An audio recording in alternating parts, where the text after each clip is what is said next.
Hi, Bernice.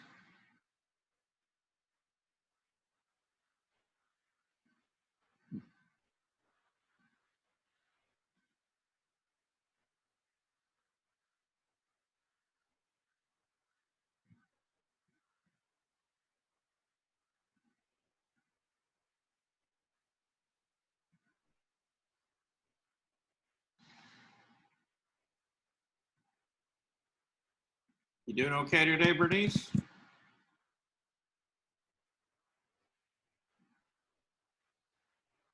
I just realized I was muted. So far, so good. Yes, you came on muted. Yeah. Yep, and you're still fuzzy. You still have that Band-Aid over the computer. I know. What is that all about? Where's everybody at? Well, we're early. You know, it's not time. What, one or 2 minutes? Yeah. Mm-hmm. So did your light stay on for the weekend? Yes, I did. Mine did too. Yeah, Some people had a problem with it, wasn't me. Yeah, I didn't have any problem whatsoever. Well, I was outside looking for snow. All I got was some cold rain. Yeah. I didn't get any snow at all. Yeah.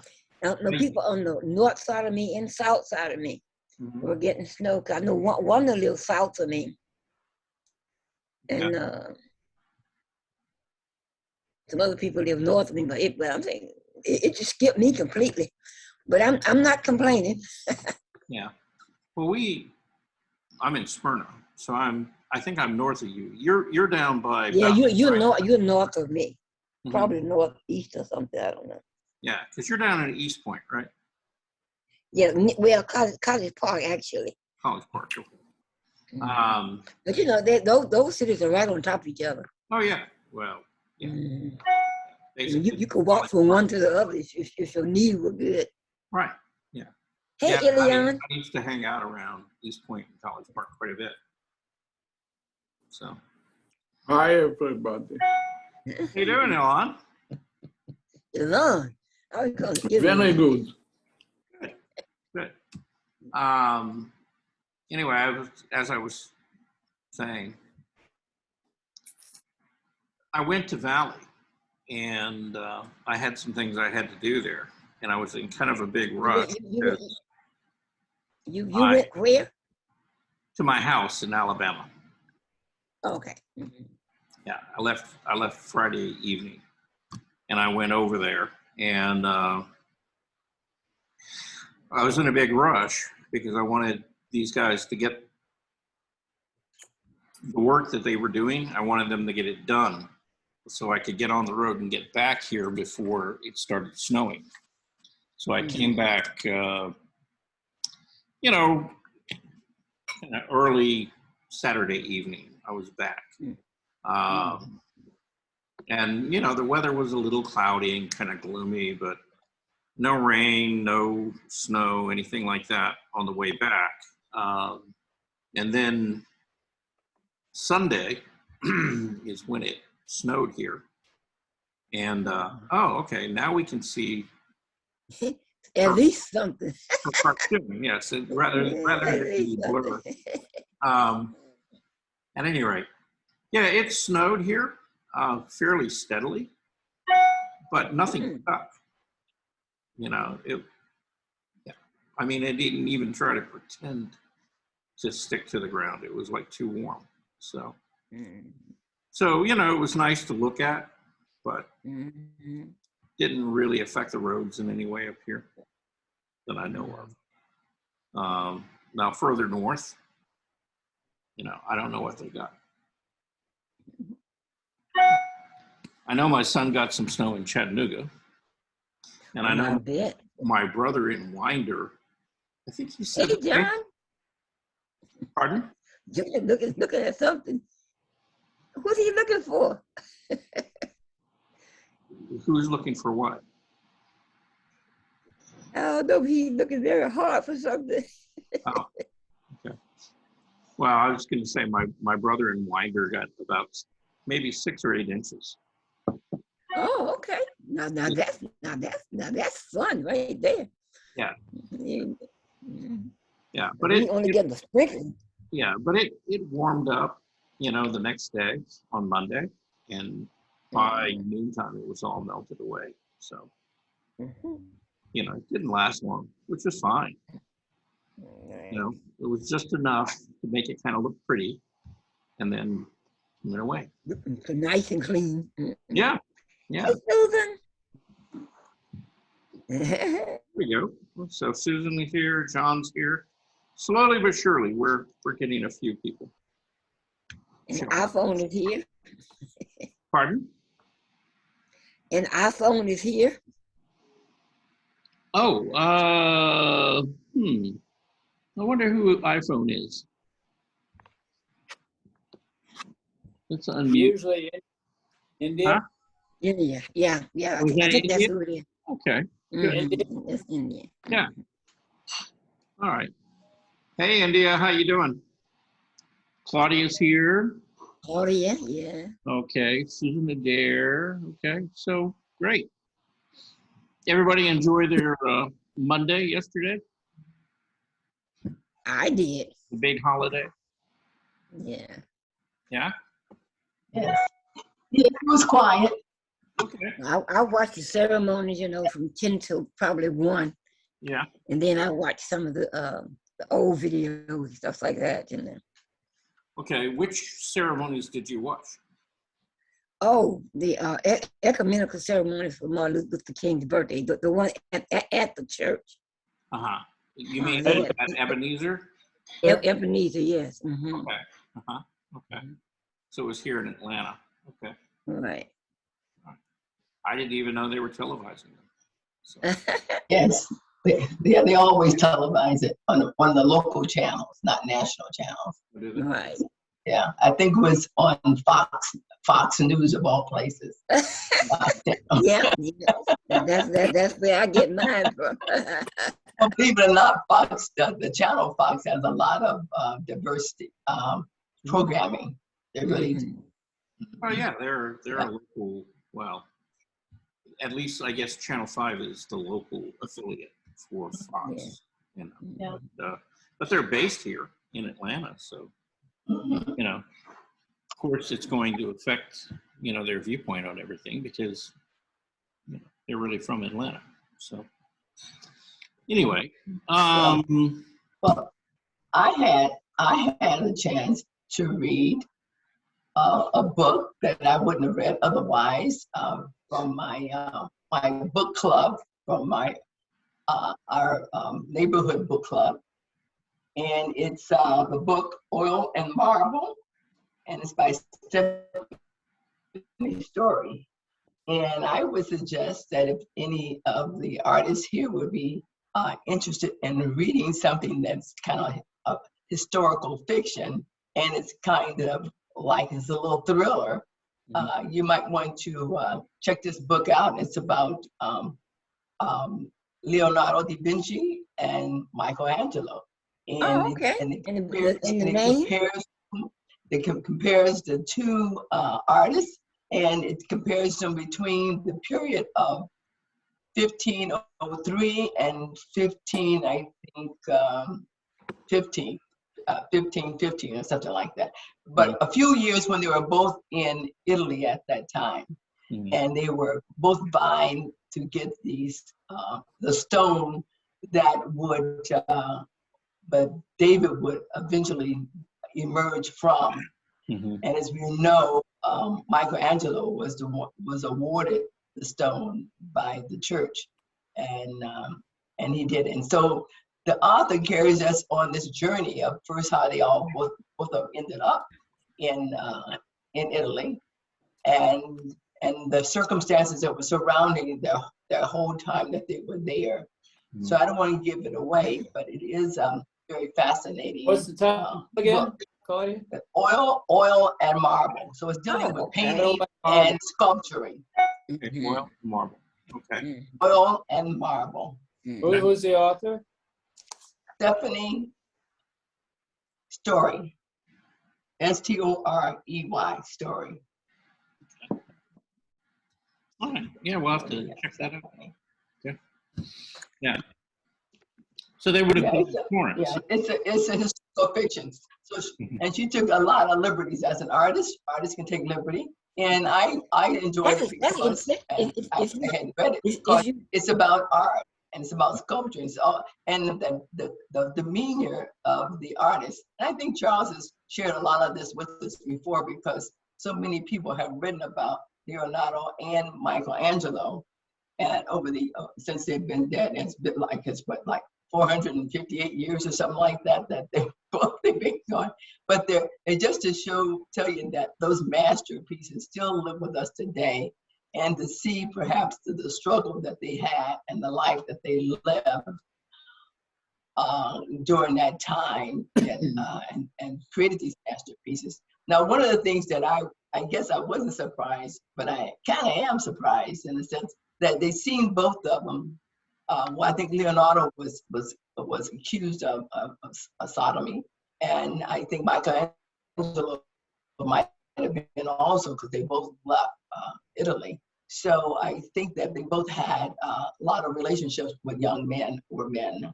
And if you might look at some of their art, you might say, okay, I understand that. But they really were fascinated by the human body, and they did some things to find out how the body was structured. So they had to use the human body to learn about all the various parts of the body and make it more real life. And so I really enjoyed it, the book itself. So I think it would add to your knowledge and your the depth of your passion for art and what people go through for it. But sodomy doesn't necessarily mean that the person is underage, though.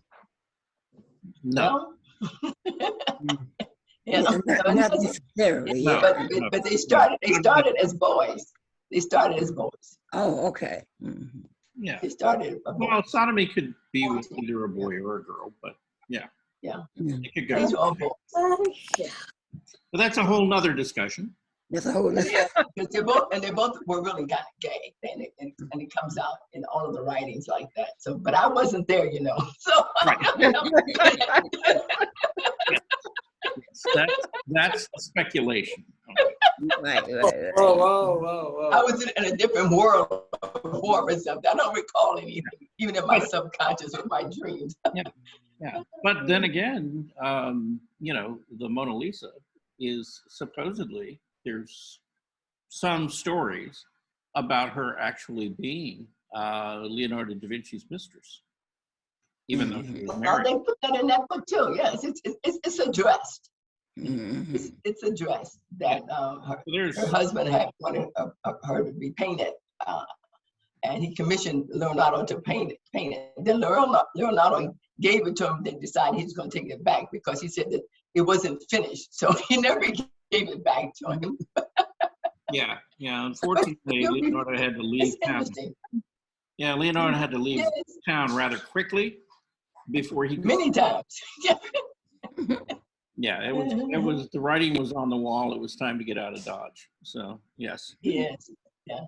Otherwise, he would not have had as long a career as he had.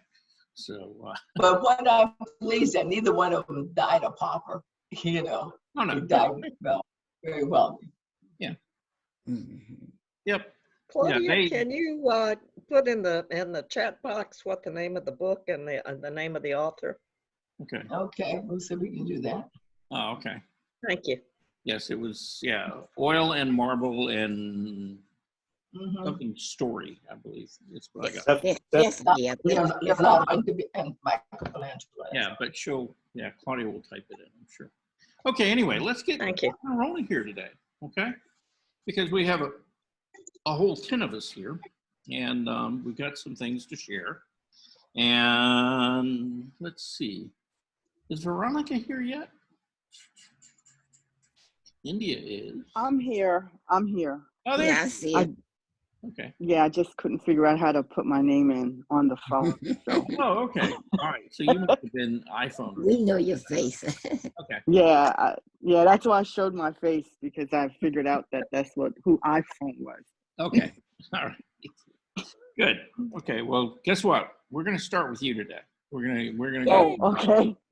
See, you know, just to change it up so that we don't go from the top to the bottom all the time. Okay. Be a Okay. little bit fair about it. So anyway, let's start by sharing what you guys sent in. And we got a lot of And noise in the background. And so Veronica sent in her drawing. And of course, it would probably look better if it were not on its side. There we go. Oh, yeah. Yeah. Now it looks like gravity is back, you know, at work again. Okay. Where it's supposed to be. Yeah. Okay. So I think anybody who was around on Friday knows where this came from. So this Right. was from the long drawing. It was about a 30-minute drawing. And, you know, the purpose of that drawing, and Veronica, listen to this very carefully. It wasn't about drawing more, and it wasn't about finishing. You know, what we're basically concentrating on is whatever you take on, try to really be conscientious about how you do it. You know, so it's like, what kind of line am I going to use to express what I'm seeing? You know, if I'm seeing the edge of a leg or an arm or something like that, you know, I've got a variety of lines that I could make. You know, what would I use to describe it? You know, if the arm has light on one side, shadow on the other, then obviously those lines can't be the same, right? They have to be different to express what's going on.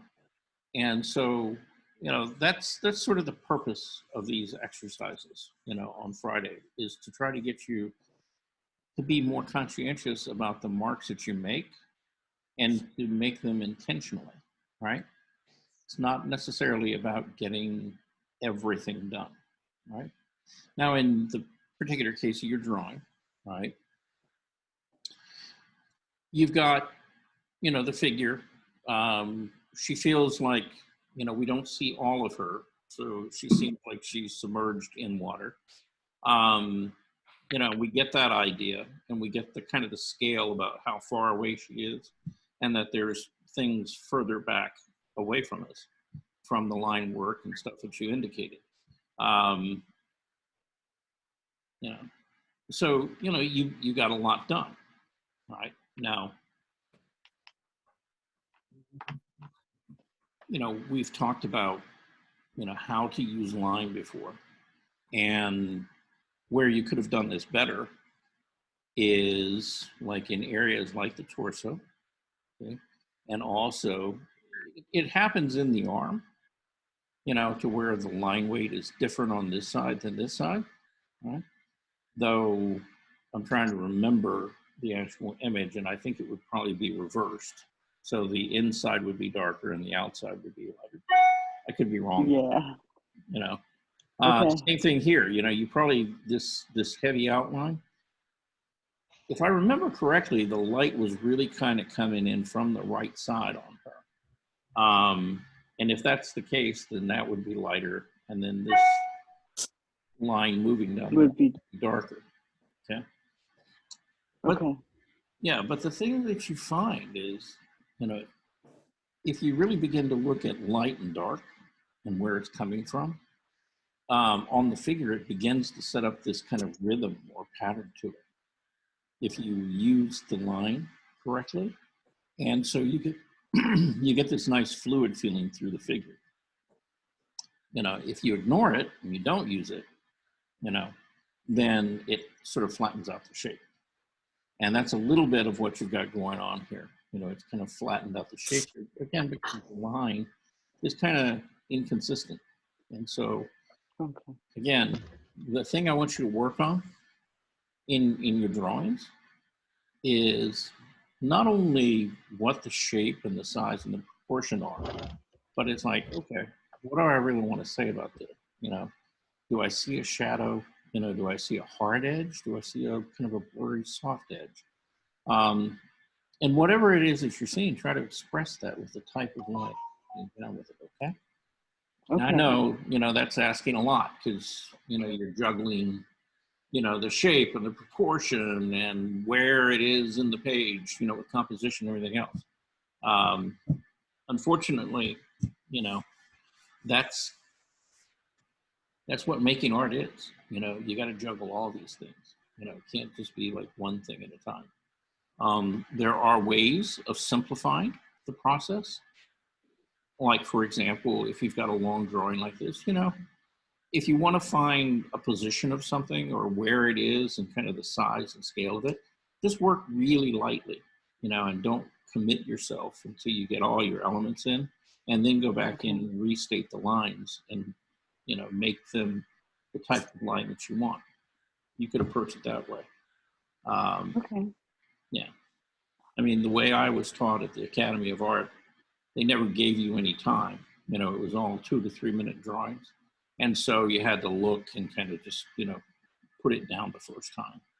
And it forced you to draw faster, okay? And you messed up a lot of drawings, you know, in the process, and that's just kind of how you learn, and that's okay. But it made you keenly aware of the fact that you've really got to concentrate on what am I seeing, you know, and focus on certain aspects, you know, of the drawing at the time. So it, you know, everybody's going to develop their own process, you know, as you draw more. And, you know, the thing I would say to you is, you know, try to draw every day, you know, every day, you know, at least 5 minutes. See? If you do it for at least 5 minutes a day, you know, pretty soon, you know, what ends up happening is you can't do 5 minutes, you know, you'll end up spending 20 minutes to a half hour, 45 minutes, an hour will go by. But in that daily practice of doing it, it'll begin to make more sense to you about how to use line work to say what you want to say. Okay? Okay. That's my thought for the day about it. Okay? But yeah, I mean, you did a lot, you know, in that 30 minutes. And, you know, we know who she is and, you know, what she's doing and all of that works. Okay. So, all right, Susan. Yes, I'm here. Gee, that looks familiar. We just looked at a drawing almost like that. Wow, how did that happen? Okay, so yeah, this is from the same drawing. This is from the 30-minute drawing on Friday. And all right, so again, you know, you kind of captured what the figure is doing, you know, your general proportions and the sense of movement and stuff in the figure are pretty good, right? Thank you. You know, you, and we've talked about this before, in your particular case, you tend to be using these pencils that you can't get a lot of variety out of as far as like darks, you know, and a range of value out of. Okay. Yeah. Yeah.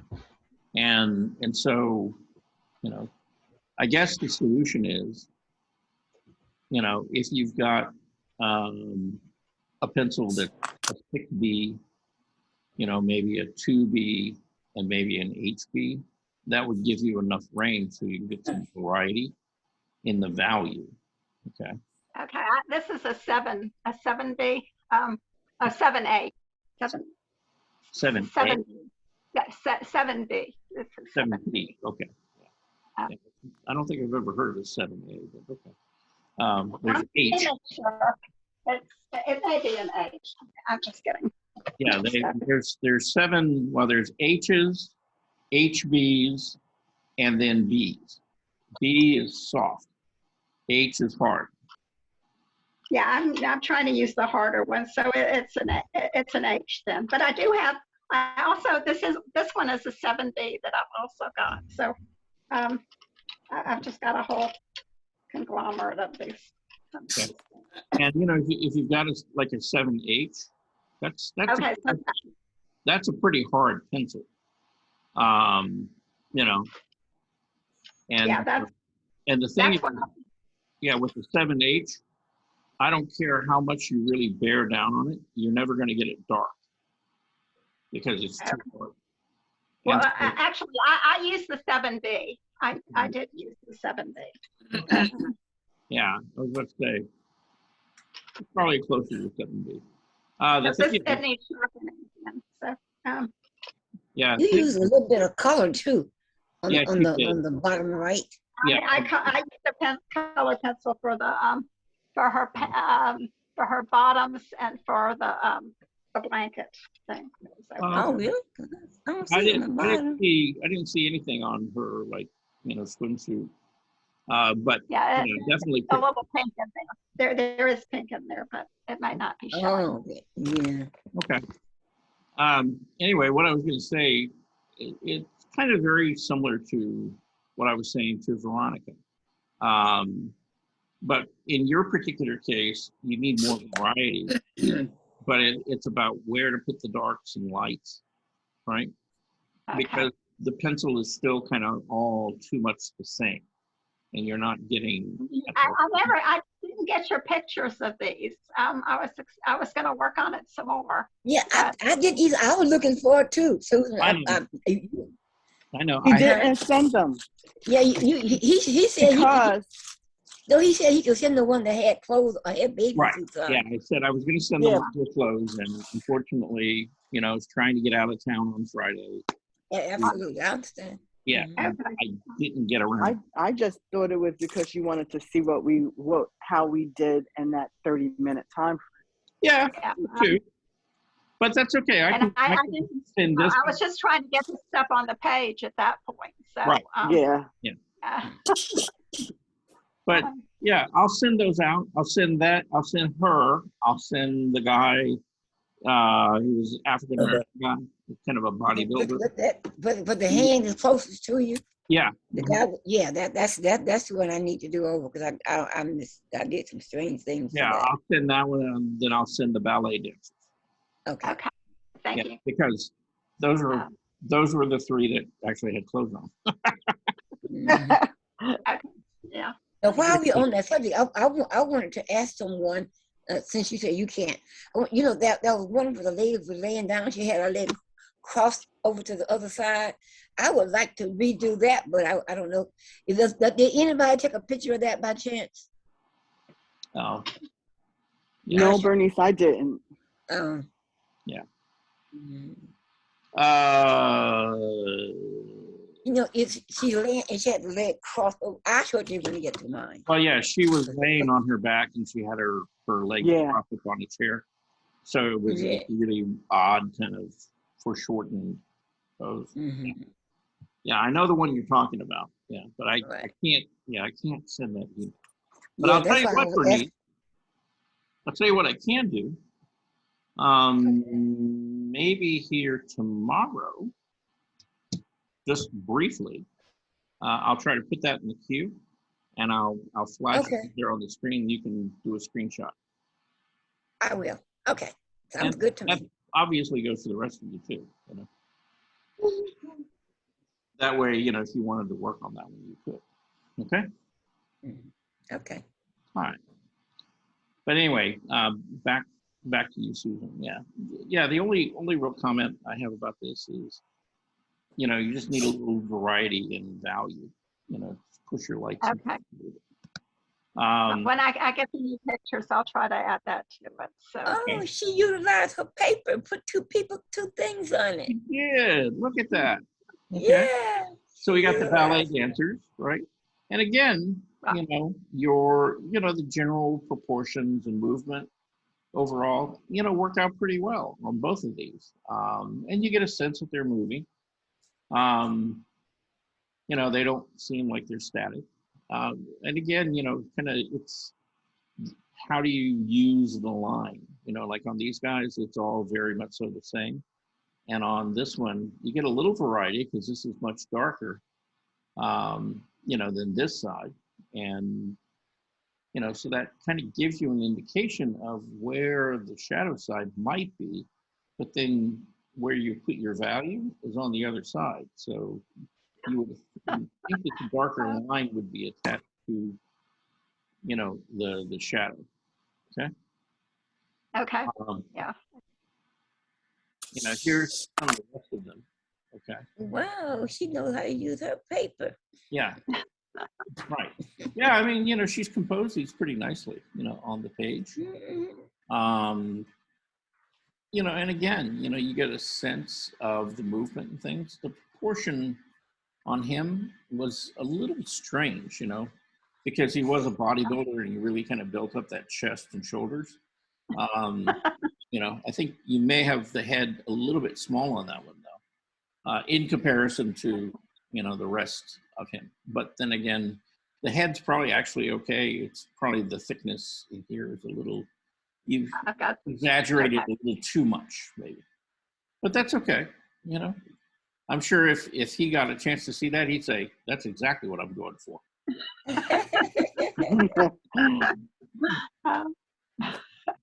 Okay. Big old chest and back.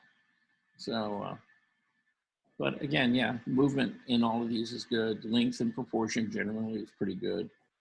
Again, it's that variety of line that could help. Let's see. All right. So that was Susan. All right. And this is Rebecca Pickney. Hello. Rebecca, yep. Hey, there she is. She is here. Yay. Yes, I Okay. left my phone at the doctor's office, but I looked up on the trash of when this class met. I found the Zoom number and I got in. I'm so proud of myself. What? What was that you did, Rebecca? Yeah. Okay, Please explain. a convoluted way of getting into class, and I got here. Oh, okay. Well, you got here now. Yes, not early, late, Oh, but I'm here.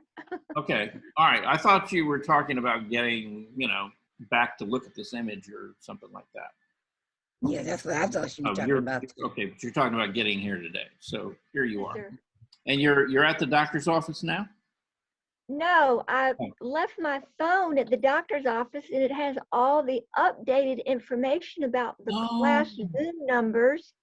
Uh-huh. And then I left it at the office, but then I went into the trash of my email, Mhm. Gmail, and found this number and was able to get in. Okay. Yeah. You got all that? I think I'm following you now. Thank you. I think so. Could be wrong. Okay. All right. So let's talk about your drawing. So as far as your drawing goes, again, and this is like the third one in a row. If you look at the overall length and proportion of the figure and the kind of the movement of the figure, all of you are beginning to kind of pick that up. The figures aren't looking so stiff as, when you guys first started doing this, maybe a year and a half ago or something like that. So you're beginning to get, kind of this little bit of fluidity into the figures now, and your general proportions are pretty good, right? And again, it gets back down to this: how do you use line and tone? Where do you use it? Where is it effective to use tone? Where is it effective to use line? And it all will depend on kind of what you're trying to say. In this particular case, in Rebecca's case, you've got some variety in the line work. The thing is, it's like, does it make actual sense, right? Like, for example, we know that there's going to be a dark shadow line on the inside of this arm here, and there is, okay? And then, would it have continued on down the arm, or the way you've drawn it, which is there would be a harder line on the outside? And if there was a harder line, what does that really say? Is this whole lower forearm, is that in like deep shadow?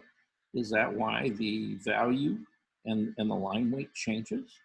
And maybe there's a little more light up here on this piece.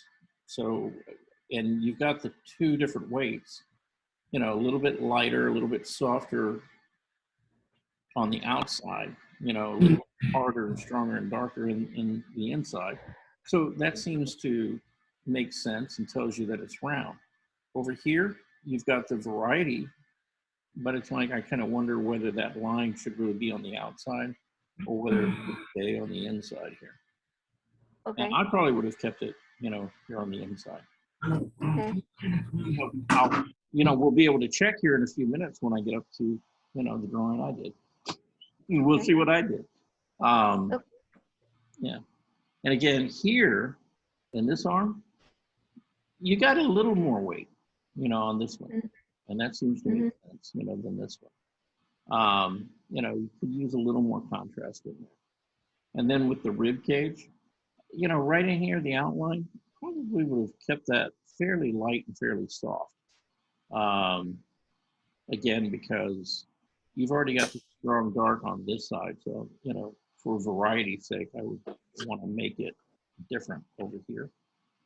Plus the fact that, you know, it felt kind of like the light was coming in from the right, you know, and kind of hitting, it was kind of up above her and to the right.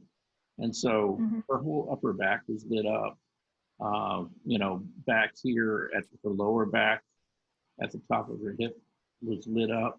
And I believe the outside of this arm was lit up in the top of this arm, if I remember correctly. And most of the rest of it was in some kind of mid-tone of shadow.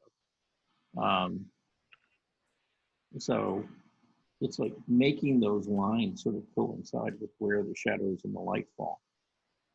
Is kind of what we're trying to get at, right?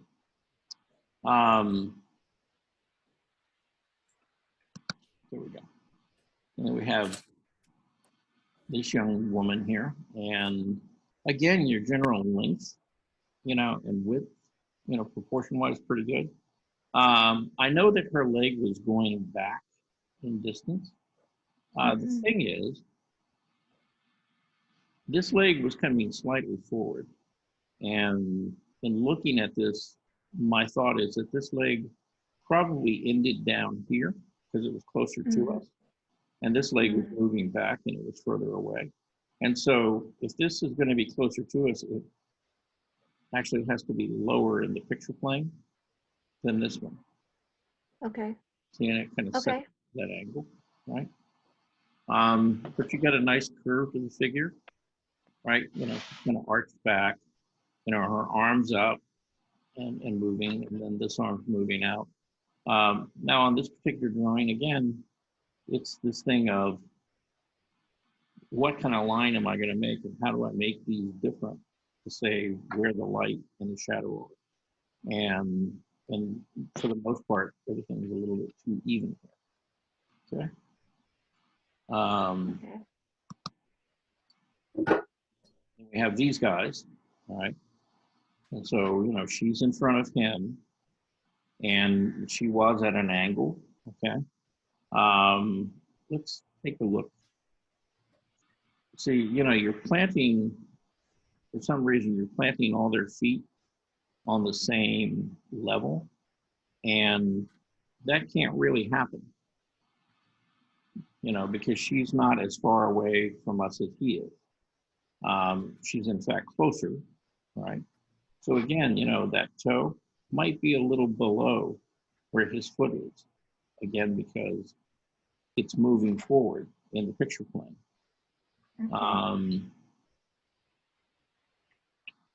But yeah, the general kind of thrust and movement, all pretty good. The length of this leg, yeah, I'm kind of thinking it's probably way out here, okay? Seems to be a little bit short. And we'll look at that, or we'll have to look at the reference. But I'm pretty sure her leg was way out here. Because she, you know, even though she had some very muscular, very strong legs, you know, they still appeared kind of long and kind of graceful, okay? Okay. Then we have this lovely lady drying off at the towel, okay? And so, again, you know, you got a sense of, you know, the body doesn't look stiff, you know, it's got some curve and movement through it, okay? Again, you got to find more variety in the type of lines that you make, and make them sort of correlate to where the light or the shadow is. You know, if there's light on an area, you're not going to have a real dark outline. Mhm. You know? If there's shadow in an area, you're not going to have this light, wispy little line. You know, Right. you know, if there's a shadow attached to it, you know, it's going to be kind of a bold line. If there's light attached to it, it's going to be, you know, less apparent. So,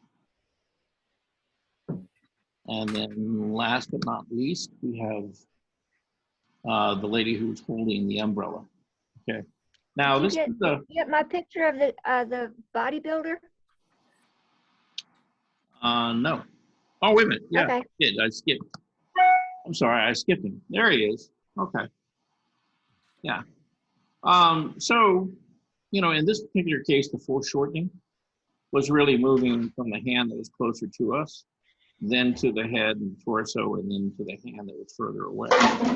And your relationship in scale and size, you know, seems to indicate that idea. Okay, that this hand is coming toward us, this one's moving away. Again, that's kind of where that line and the kind of line you make will make a lot more sense. Okay. It's all about those. It's all about that thing called contrast, right? How do you move something backward? How do you move something forward? Kind of the same thing with her. Now, I want to point something out in particular with her. Kind of the challenge of this is that she had this extreme foreshortening, and that her head was closer to us, and it actually, you know, broke in front of and set in front of the top line of the shoulder because we were looking down on her. And so that would have moved that head closer to us. And in your drawing, you sort of ended it, you know, like right here at the shoulder line, when all of this should have come, you know, inside. So if that hair would have come down here, that would have told us that, oh, okay, the head's sitting in front of the body and the shoulders and things like that. And the other thing is, you know, you found this long sort of continuous outline along the figure. And this is probably a case where it probably would have helped if you actually broke it up, right? So that the line coming down here kind of connected to the curve of the breast, and then from the rib cage, you know, down to the stomach and then into the crotch, and then the hip. There's actually a little triangle here. It's called the trochanter. It would have been another piece, and then you would have gotten the leg, right, coming down to the knee. And then you would have kind of broken it inside or broken the knee in front of it to make that feel like it's coming closer to us. And then you would have moved down the leg from there. Same thing here, you know, where this thigh is on the inside. They're probably, rather than just ending right here, if that line would have broken inside and up a little bit, see, again, it would have divided the torso away from the leg. That's, you know, that's one of the things that as you draw the figure, you start looking for more and more. Is like, you know, not only where does it go on the outside, but where does it go to? And a lot of times it will take you from the outside of the figure across. See, like right here at the arm, you've seen that little indentation right there on the inside of the elbow, but it's connecting it up, okay? And if you would have just brought that line in like that, see, that would have pushed this closer than the lower part of the arm. So it's now how you break those lines, okay? Okay. Was that totally confusing? No, not at all. I learn every time you critique. Thank you very much. Okay. And then we're not done with you yet. Then we have your, you know, your spheres, right? And so you're trying to find a range of value, okay, up here. And you've got the sense of light and shadow. The thing is, again, when you start squinting your eye down, you don't really get 5 values in here to really turn that form. You really got about 3. And so you need to bring, you know, like a stronger dark in here, really in the foreshadow is kind of where it really needs to be punched up a little bit. And those, Okay, as far as temperature goes on the third sphere, I tried to do it with a blue underlayment because blue has a different temperature than black or white. Was that? I was kind of confused about that one completely. Yeah. Okay. Well, the thing about temperature, and we're, you know, we can get into this. Like, let's just start with value. Okay. So with value, do you have kind of a round feeling ball there? Yes. Okay. Does it really turn? It kind of sort of does. But, you know, you need kind of like softer steps in your gradation of value. And then you need, you know, some really strong dark value in there that you don't have, because really the darkest area that you have is really kind of about a mid-tone. And, you know, you working with a softer pencil, you could get a much stronger dark. Okay. When it comes to value and intensity, right? Well, the thing is, we don't really see like a lot of color in there. There seems to be a little bit of like maybe yellow, you know, in here. And so, okay, like right at this point, that does seem to come forward. If we squint our eye down, it feels warmer, right? Right. And so that the temperature of that, or the intensity of the color that's there, is not really all that intense, but it's a lot more intense in color than anything out here because, you know, frankly, there's not hardly any color out there. It's kind of in here. And again, that helped bring that forward. But does it really make it feel totally round? Probably about the closest that you got out of the 3 so far. You know, it seems to have actual more form. When you squint your eye down, it feels rounder. This one, not quite so much. Okay. And this is the intensity, value, and temperature. Now, the thing about temperature, you got to create a contrast in the temperature, right? So if you're going to use a cool, then you're going to also have to have a warm. It can't just be a cooler color. You have to have a warmer color to sort of work in opposition to it. And it's that contrast between that warm cool, which would, you know, if again you're trying to turn form on this, and this is the closer part to us, then that contrast would be right in here. You know, the area that we sort of expect to be closer to us. So you might have where, you know, if the left side is warmer, the right side is cooler. And again, that's going to set up a difference or contrast in temperature, not just value. Okay.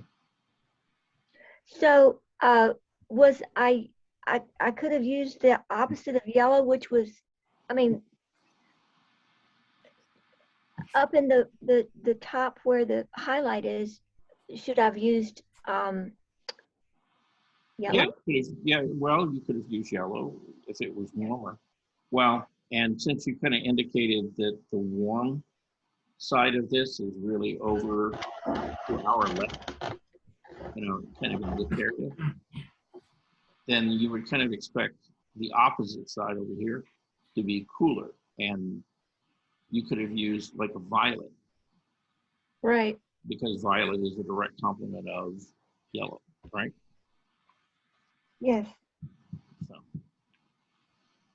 and that would have given you your temperature and possibly your intensity and your value contrast.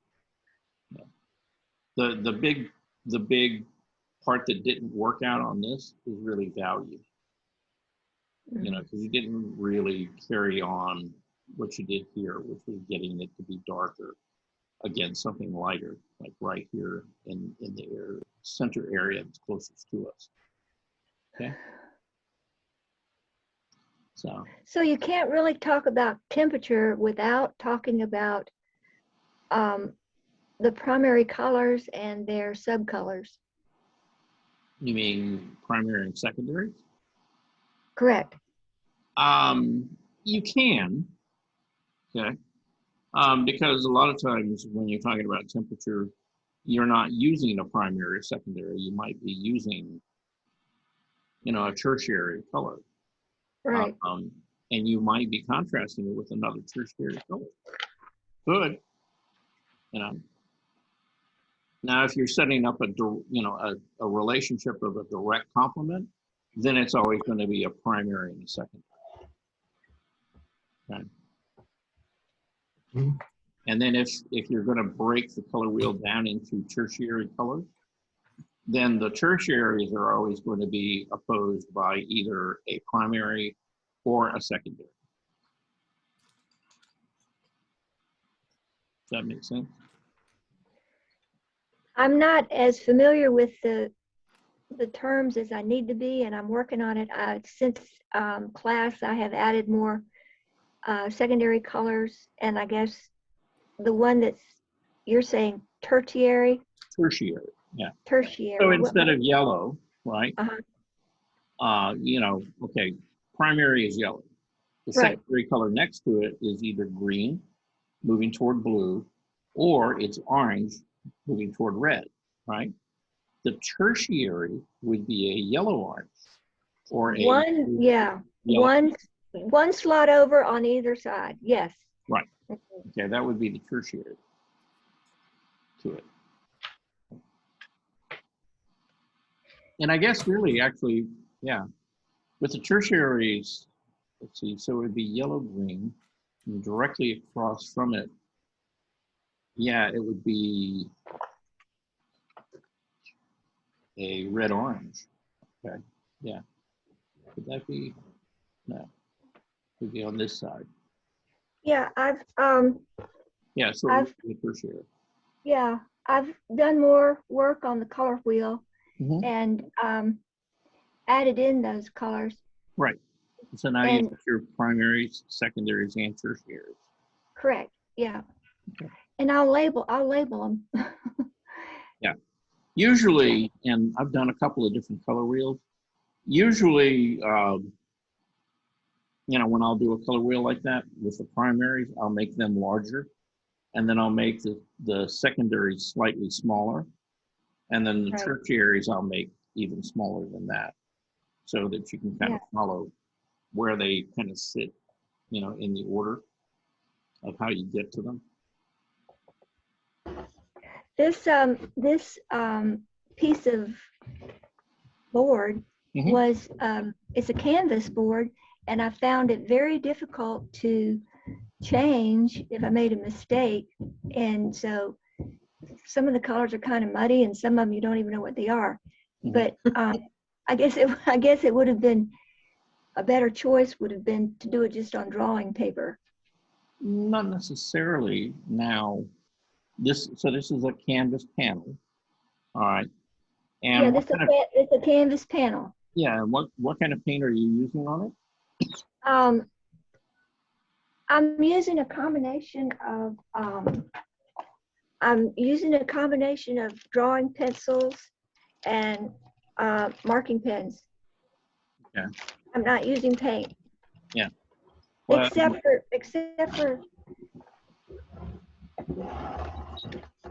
for the white, and I'm using white out. Yeah. Okay. Well, none of that qualifies as either acrylic or oil paint. And I guess my thought to you would be is that if you're going to be working with markers and you're going to be working with pencils, then you need either what they would call you know, like a really good drawing paper, Right. you know, because the marker is very absorbent, right? Right. And so they have papers made for markers. Yeah. Yeah. I'm This sorry, is I can't see. this is the Here, hang on 1 second. Let me This- stop. yeah. This is a drawing pad that I have. Yeah, sketch. Okay. Yeah, and that's a Yeah. bond. That's a bond paper. Right. Okay. Right. So the thing about bond paper is good to draw. It's good for dry medium. It's kind of okay for markers, but you know, it will suck up the marker really quickly. And in fact, if you use the marker and you don't put a slip sheet under it, 2 or 3 pages down, you'll find your marker. Okay. Right. It'll Bleeds go through. right through it. Okay. Now they make marker papers that you can put marker on that won't bleed through. Okay. If you're going to be using a lot of marker, and a lot of artists who do work with marker will either get, you know, a pad made for magic markers, and color pencil goes over the magic marker really well, you know, to soften edges and stuff like that. Now, if you want to make something that's more permanent, rather than working on a canvas, you might look at getting what they call Bristol board, Bristol. Okay. And again, you can work markers on Bristol board. And Bristol board comes in different finishes though. It comes with what they call a hot press, which is very slick, right? And so it's hard to work with pencils on it because it's so slippery. And then they have plate, which is softer and takes pencil very well. And it will take marker very well as, you know, as well. And then they have what they call cold press. And cold press Bristol board is very toothy. It's not quite as bumpy as watercolor, like a real rough watercolor. And it's more even. But again, you know, it's good for pencils and it's good for markers. Do you think it's more toothy than the Yes. canvas panel? Well, it is, and it's, Really? yeah, and it's made for the kind of materials that you're using. Okay, good. Yeah. Made for markers and pencils. Right. Yeah. And if that's what you're Okay. primarily going to be using, then Mhm. my suggestion is get yourself, you know, some pretty decent paper like Bristol board, either hot press, cold press illustration board, and or my favorite, you can get some of the papers, the drawing and mixed media papers, like the Reeves BFK. And you can get it in white, but you can also get it in gray and, you know, buff and all, you know, tan and all. I think Reeves comes in about 20 or 30 different colors, including black, you know, so you could work like white, you know, like white paint, like gouache, or you could like white colored pencil on top of the black, you know, Reeves BFK, and almost get like a woodcut feel. You know, something like what Bob had been doing with stippling and you know, what they call scratch board. Right. Okay, well, you've definitely increased my vocabulary. Thank you. And I'll search these out. Thank you. Okay. Yeah. Let's see, go back to what we were sharing then. Okay. And then, you know, you're not done yet because you've got Oh, shucks. you've got your book. Okay. So we got All Jay right. Maguire now. Right. Yeah. And, you know, again, I like the fact, you know, you're writing this on your own, you know, you're keeping it kind of at that level for, you know, small children. It's a usable book to learn your alphabet and associate letters with sounds. You got the I for ibis, okay, and then H for hedgehog, and so that's a good method, and it's a good idea. The thing with the drawings, things like that, so you're drawing these different animals, and the thing I would kind of encourage you to do is exaggerate your color more. Exaggerate the colors? Yeah. Okay. Yeah, more variety, more extreme. Nobody says that grass has to be green. It can be greenish. It doesn't have to be. And who says that a hedgehog has to be brown? He could be brown on the top and pink on the bottom, or purple or anything else you wanted to make him. And the reason I'm saying, exaggerate your colors and push stuff like that is you're making it for children, and you want to kind of inspire them to use their imagination, and these kids are not old enough at the point where they're looking at a biology textbook and they really need to know exactly what a hedgehog or anteater looks like and whether he has, different color patterns on him or not. It's just the idea of an animal and associating the name with the letter, and then make the imagery kind of fun.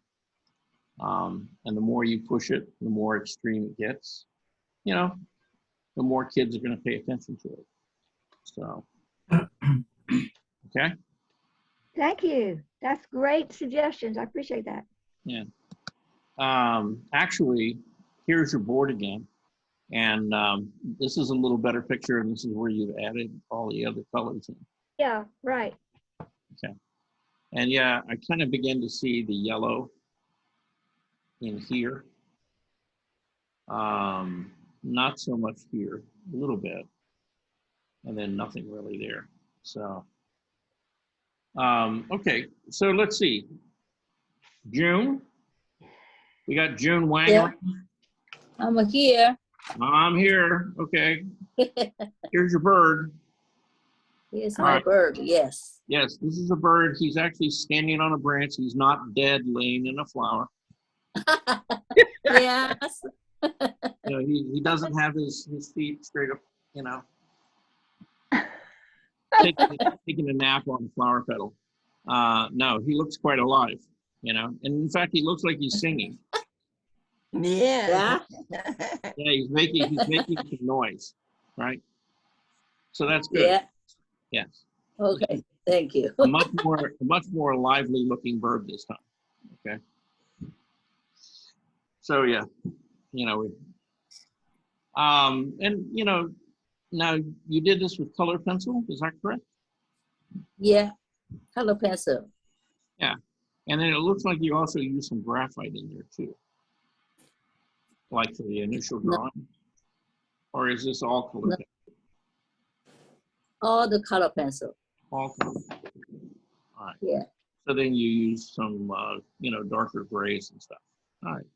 Yeah, well, yeah. If you squint your eye down at the bird, okay, so you get a nice separation between shadow and light, because all of this over here falls into shadow. Mm-hmm. All of the chest, which is very light. And the nice thing is, this is so light and it contrasts the shadow, but it also contrasts the wing. So it sort of pushes this area right here forward.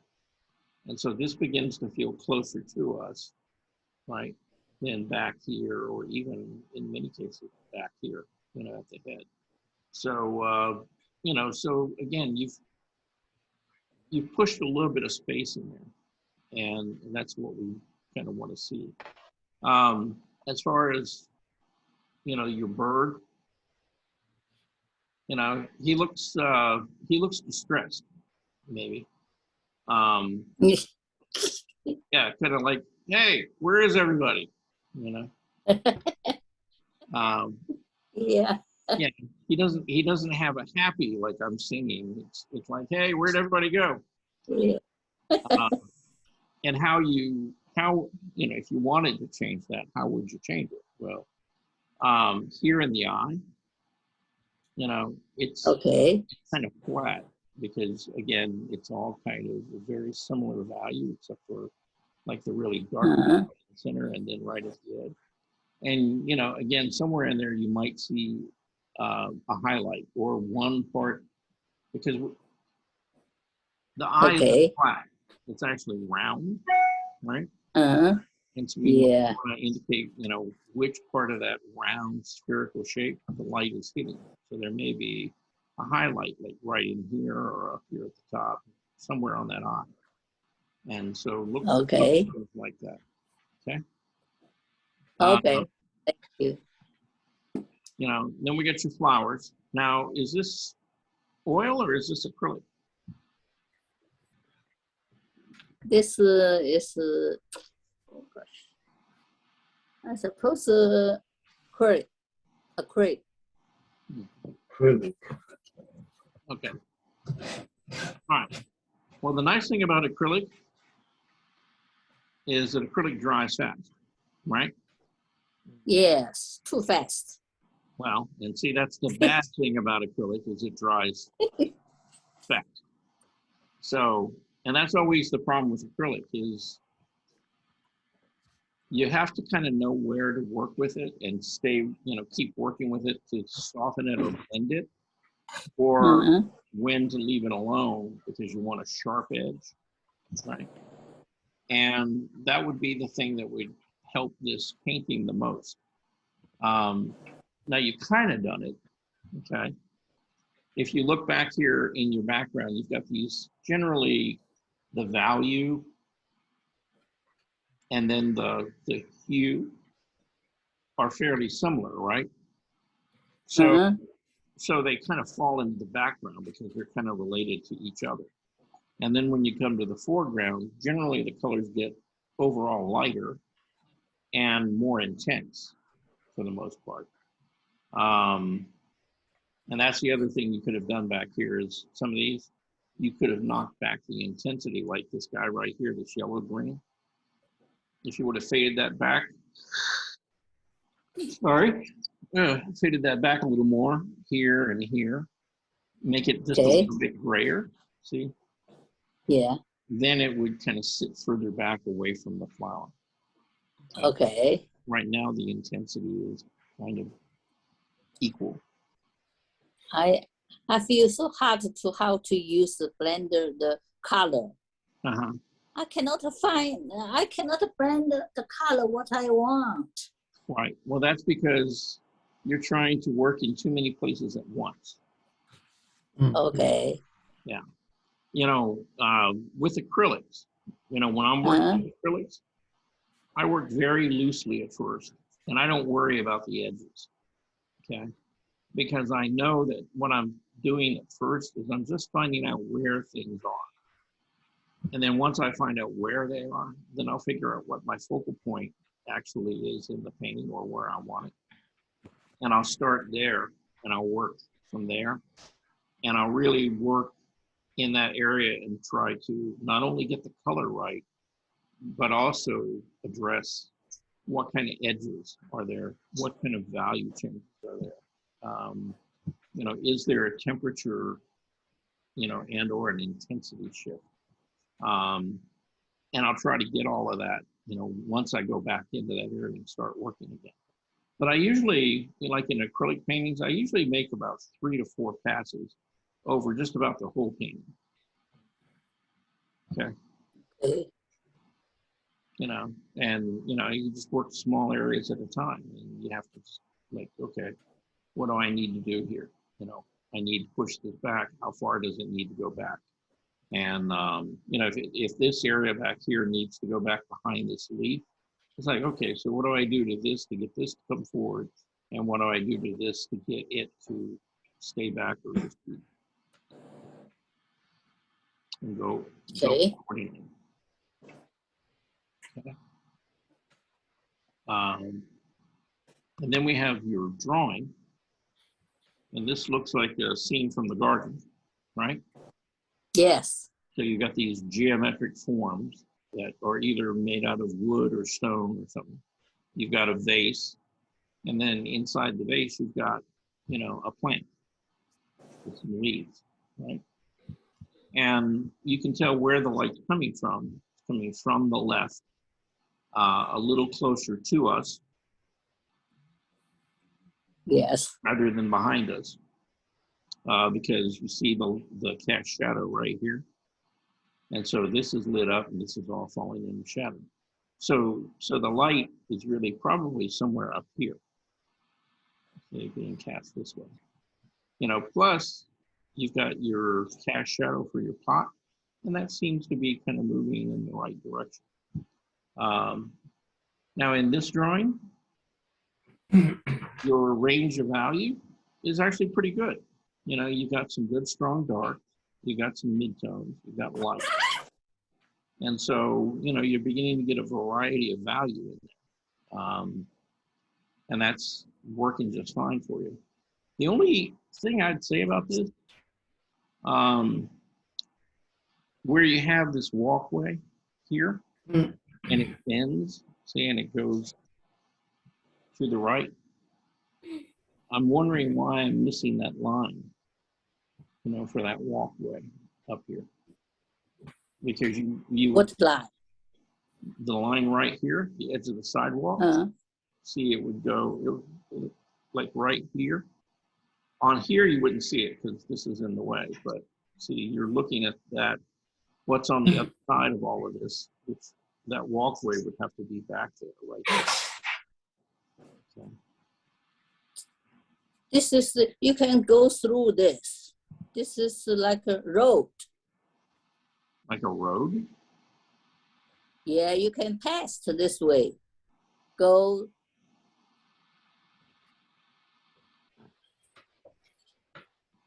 You can go through. This is like a little road. You can go through. You can see the west other way. Oh, okay, so you can go behind it. Yes, yes, Not yes. through it, but behind it, right? Yeah. Right, and that's why I'm saying, you see, you would see the sidewalk, you'd see it like right in here. Yeah. Where the cursor is. Okay.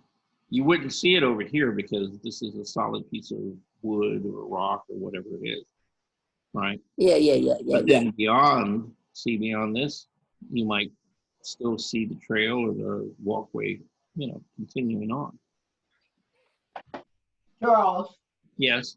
her perspective and the way that the lines and angles line up is that awkward? I have some questions on it. You know, it's just not the lines and the perspective is some of them work and some of them seem like they don't kind of complement the other lines or something. I don't know. Am I not seeing it right or something? Or yeah. Well, okay.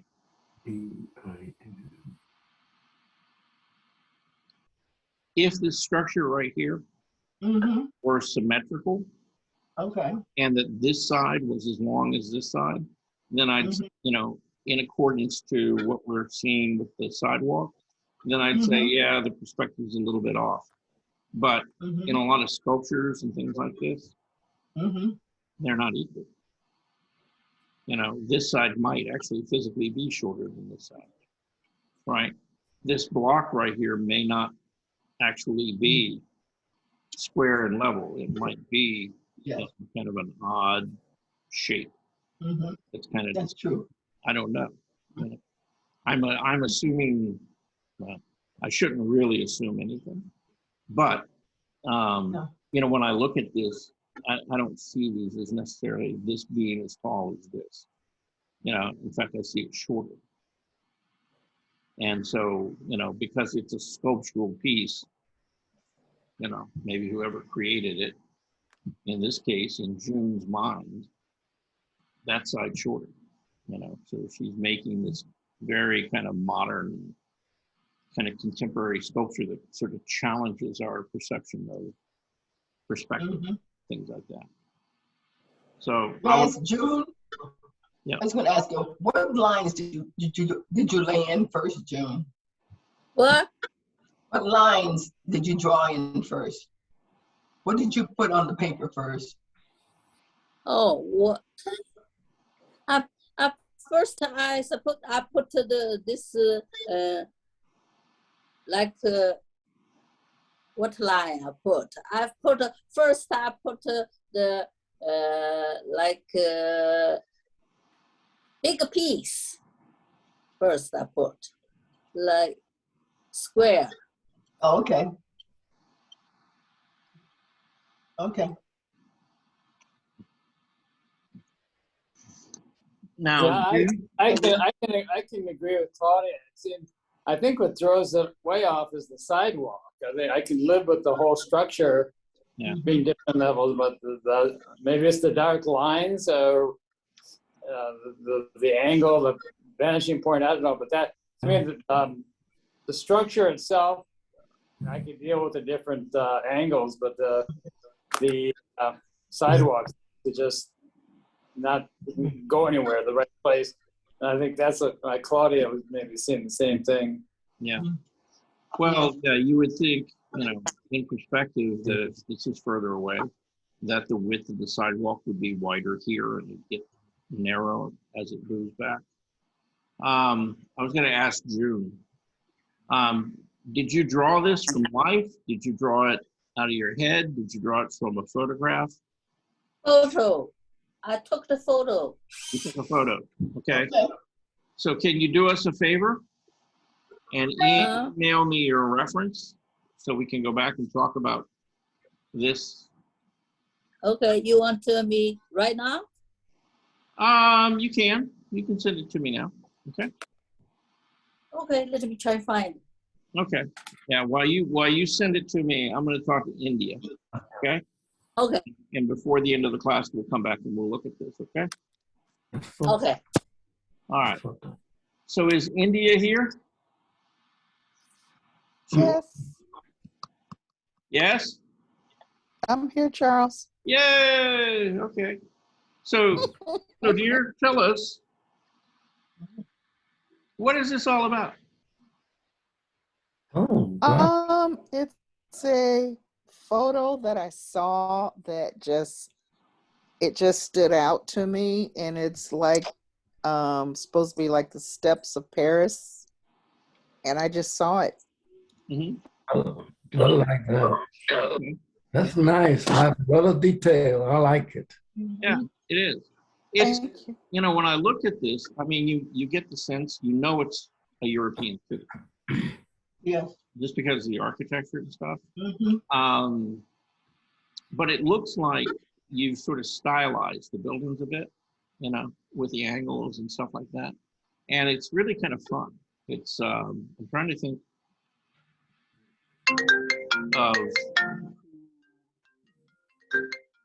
of an artist.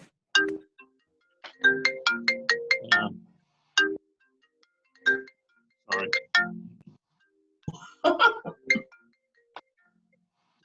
Now, how long it took you to finish that? 3 months. I started on it in October. Yeah. It's very nice. Yeah, you have to work hard to get it done that way. Yeah. Yeah, I just take my time. Now, is this My biggest problem is taking the picture straight. I can never take a straight picture. Right.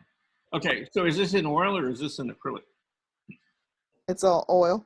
Oil. Okay. Yeah. Yeah, you got some really, really nice use of color in there. Absolutely. Excuse me. I want to point a couple things out, to everybody too. We talk about intensity of the color and how, even if it's like a similar color, right, or the same color, if it's sitting much further away from you, it can't be exactly the same, right? And let's look at the rooftops here, okay? So when I look at all the rooftops, the size relationship of this roof tells me that it's closer to me than all of these back here, right? Everybody agree with that? Yes. Okay. But there's something kind of subtle going on here too. And I don't know exactly how you went about doing it, you know, but it worked out pretty well, because the temperature of the roofs back here are cooler and generally the intensity is lower. So that, you know, these being grayed back a little bit, again, help keep them sitting further away from us than this, which seems to be brighter, more intense, you know, as well as the scale, you know, plus you've got more detail, you know, in patterns and stuff like that in the, you know, in the tile work. Again, telling us that it's closer to us. So, you know, Yeah. you've done a couple of things in there and you've done them pretty well, you know, to the point where you're beginning to push and pull a little bit of space. Thank you. And even though they're all similar color families, there's enough difference between this and this to tell us that this is much further away. And then of course you've got this little building back here, which has got a similar color that's even more neutral and more grayed down. So it sits even much further away. So you see, it's just those little subtle shifts in color and value, and it helps set up that sense of depth and distance. You've It done took a while. Yeah, and you've done the same thing here with the building, you know, because the sides of these buildings are a similar color. They're bluish, right? But they're also much more muted, you know, and more subdued in intensity than the color here. And so this building, this building, this building, because of the intensity of the color, all pulls forward and, you know, looks closer to us. And so all of that worked really well. You did a good job with that.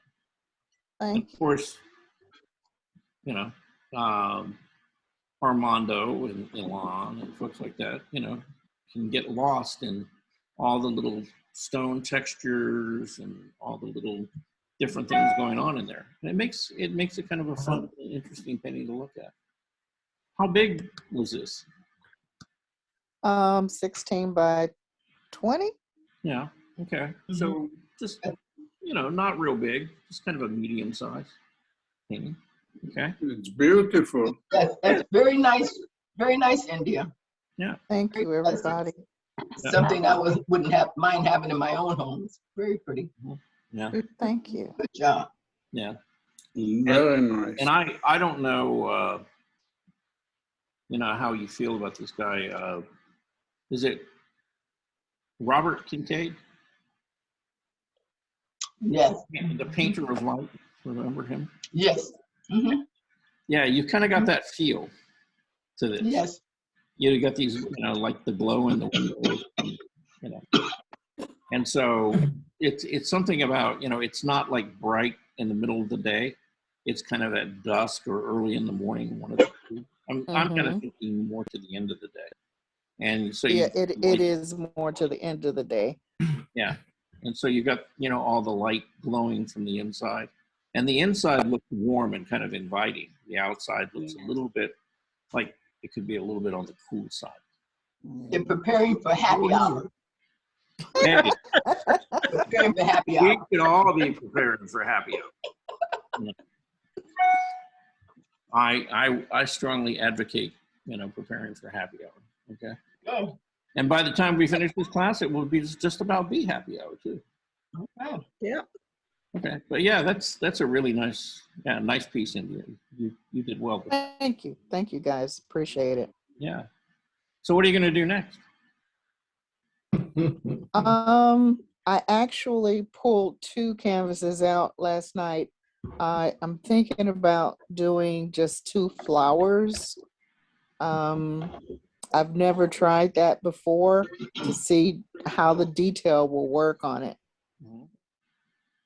Any particular type of flower?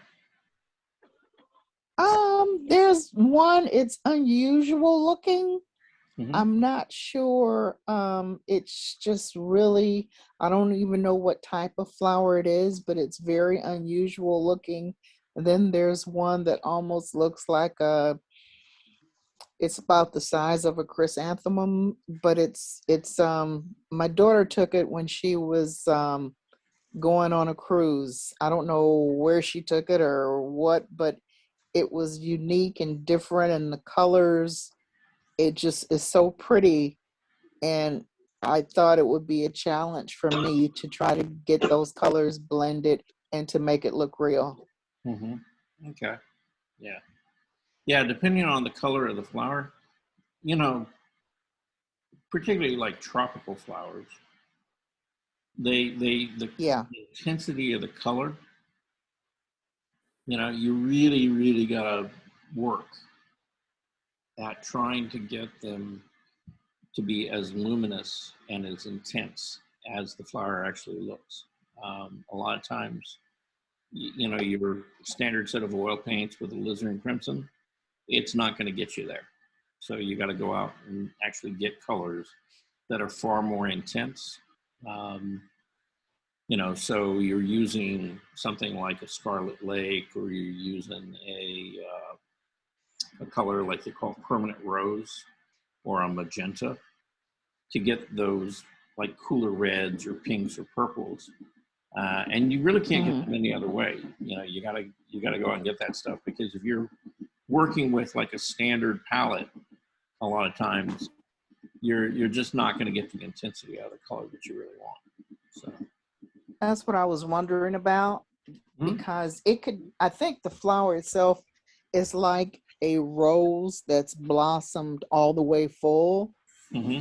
And the colors, just like about 4 or 5 different colors within that one flower itself. Yeah.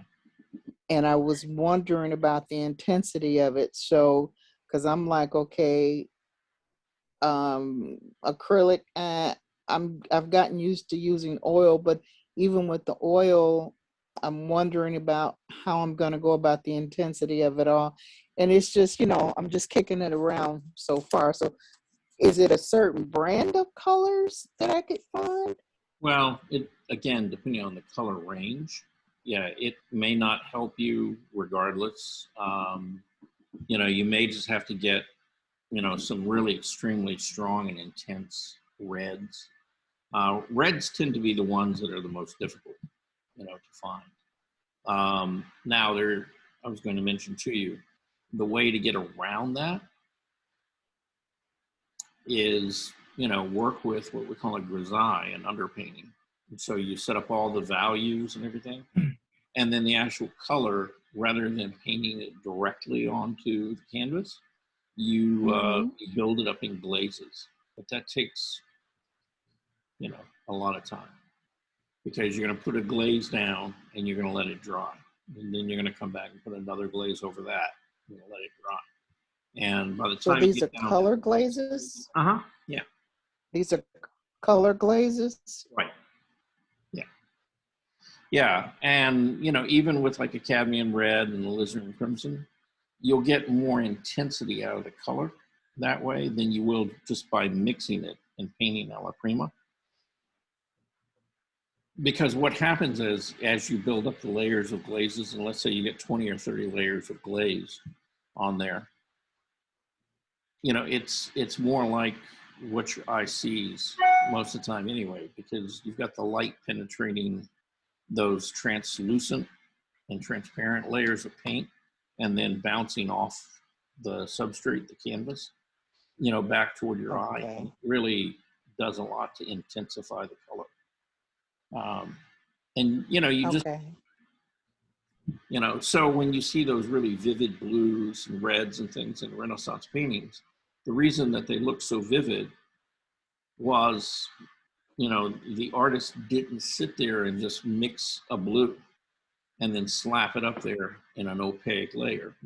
You know, he may have gone over that gown or whatever, you know, the dress that he wanted to make blue. He may have gone over that with 20 or 30 layers of blue glaze. Same color, but if you put it down opaquely and if you build it up as transparent layers, they have 2 very, very different effects from each other. They don't look the same at all. Okay. I will and definitely look into that because I wanted to pop. Charles, I remember that you showed us how to glaze. Yeah. Should we use that method a lot? I mean, just glaze after we put on the base paints, just try to do as much glazing as we can. Well, okay. Which is part of the. Yeah, it's not required. Okay. But it's a good tool to have in your bag of tricks. And particularly when you want to intensify the color of an area. A lot of times when you start mixing paint together in kind of an a la prima fashion where you're taking red and adding it to blue or green or orange or anything else, it gets kind of opaque. And as soon as it gets opaque, it's like the intensity of it isn't as strong. So after you've done that and you kind of like, okay, you done messed up, can you still go back and put on some glaze, one or two layers of glaze? Yeah. So you'd let that layer dry totally. And then you need to bring up more intensity in there. So you would start with working with a layer of, maybe you'd put like 6 or 7 layers of red over it, to bring up the bit and the intensity of that color. Or maybe if you didn't want it red, maybe you wanted it more purple. So you put 4 or 5 layers of red until you got it as intense as you wanted. And then after that, you would go back over 4 or 5 layers of blue to make it purple, but still not just this flat looking purple, but this really intense, rich, almost jewel-like color of violet. And can you do that also with skin tones? Yeah. Yes. Yeah.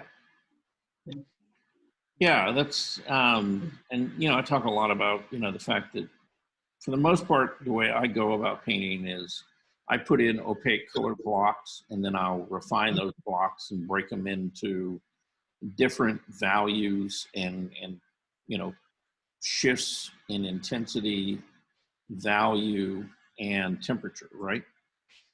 But in a lot of cases, I want more intensity out of the color than I can get out of putting it down opaquely. And so I'll take different parts of the painting that I want more to be more intense, and I'll put layers of glaze over that area until I get the intensity that I want out of it. Okay. But should we be careful not to do the whole painting like that? Or does it matter if you have the skin?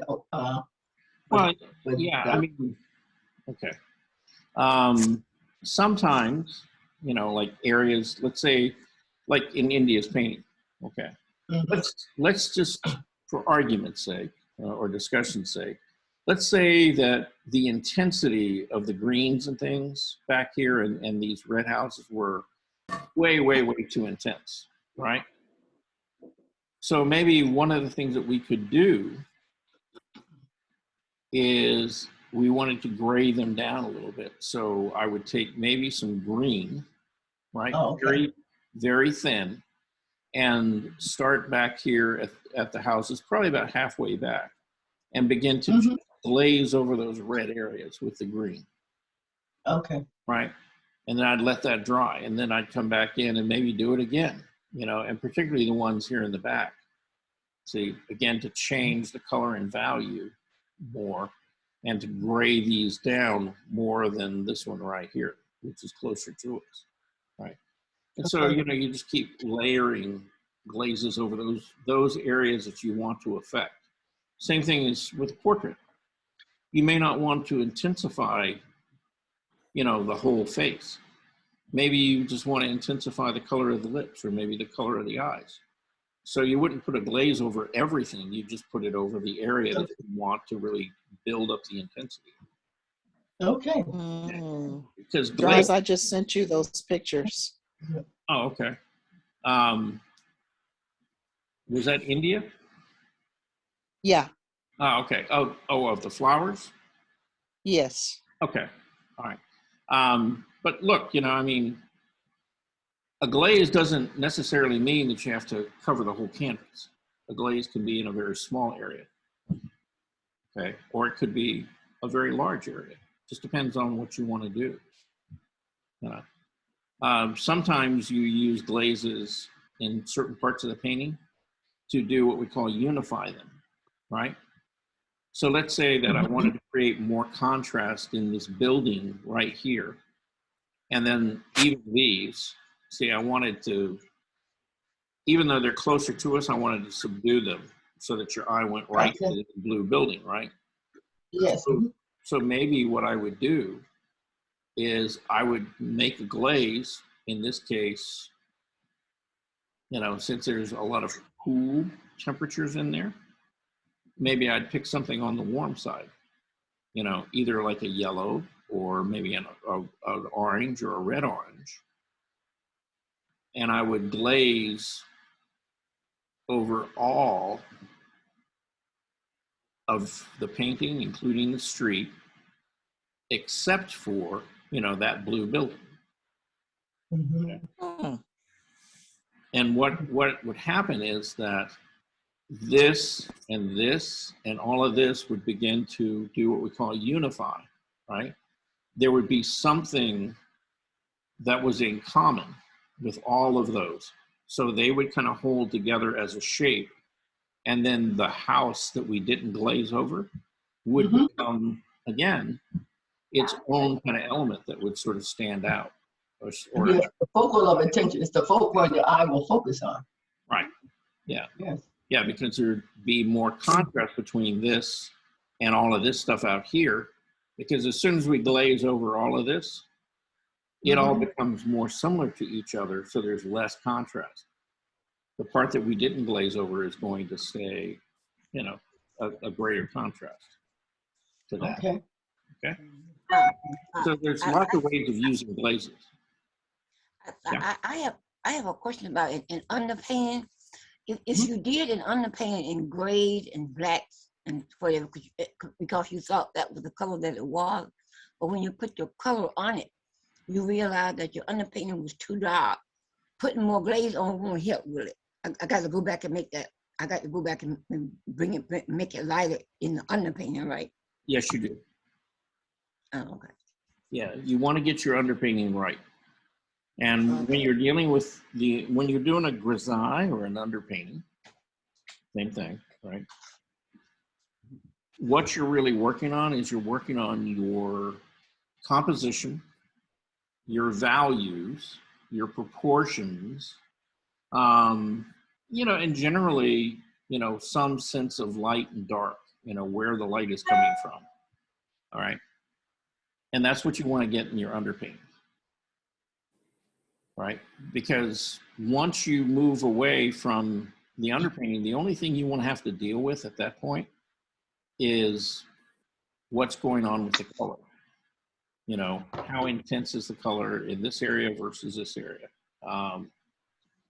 And that's why, you know, traditional artists would work that way, because they could solve all of those other issues in the underpainting.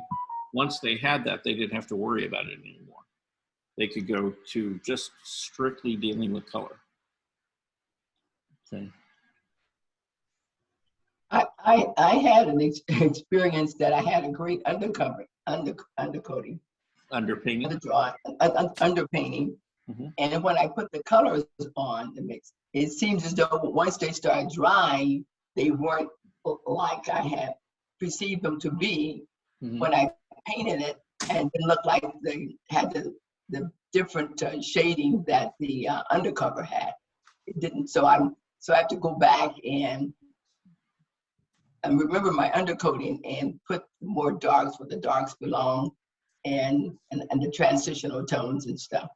Because once I put all on thinking that I had enough darkness, that the colors right, it dried more, and then I could see that it wasn't enough definition. It wasn't that the colors itself and different ones, the shading did not do what it was supposed to do. So I did some things wrong on that. Yeah. but I could see that the tones weren't right. I had to remix the colors and make sure that they are dark as I think they are, or as light as I think that is. Yeah, there's, when you get into glazing over and underpainting, you really have to have a good, strong underpainting with a good range of value if you're looking for contrast.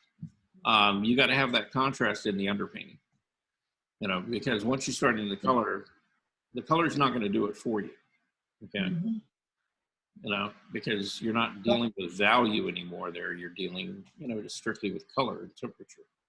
So yeah, you've got to get that underpainting right. Well, my instructor just said that it's just paint. You can do it over. That's right. Yeah. You can Yep. Where did that come from? Yeah, Claudia, Class 101. Yeah, Claudia, Class 101. I've never heard that said before, right? I know. I was in class 101. Yes. 4.99. Yeah, it's just paint. You can always put more paint on. That's right. Yeah. Exactly. At the end of the day, nobody dies. See? Yeah. Nobody dies. All right, let's move on. Okay. To Mr. Ilan. Okay. And Yes, sir. I am here. Mr. Ilan is getting kind of wild there. He's getting all jacked. I tell you. I love that though. It's just like 1, 2, 3, 4. We got like 4 lines there, 5 lines, and it has a statement. I can tell you one thing. It's called Dream On. Yep. It looks like a dream, and it's in my age. I don't have even a red hat anymore, so no? I got to do something. Yeah. Well, this is a very minimalist, very contemporary, figurative, piece of art, and It is. it's very similar to what we call a gesture drawing, right? Yes. Yeah. Okay. So, what I would say to you about that is, it's very graphic, it's very simplified, but because you simplified it down, you definitely got the idea of this couple dancing. And I'm glad that you didn't worry about getting his legs on the other side of her and stuff like that. It worked out so that, you got enough that you get the idea and you didn't overcomplicate it. Okay. It looks sexy. So it looks sexy and it's simplified, Yes, it is. Yes, Okay. it is. So It's my very question nice. to you, Ilan, okay, did you do this looking at something or did you come up with this on your own?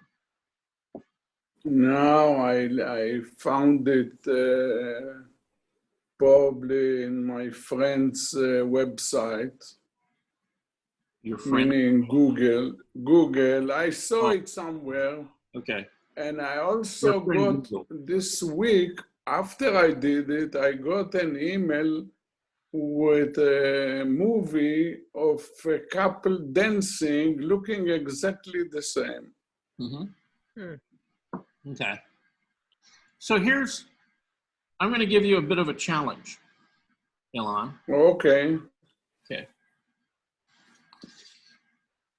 I want you to find about 5 different images of couples dancing, okay? Could be ballet dance, could be, like tango or, kind of ballroom type dancing, any kind of dancing you want, okay? And then I want you to look at the figures and I want you to simplify them so that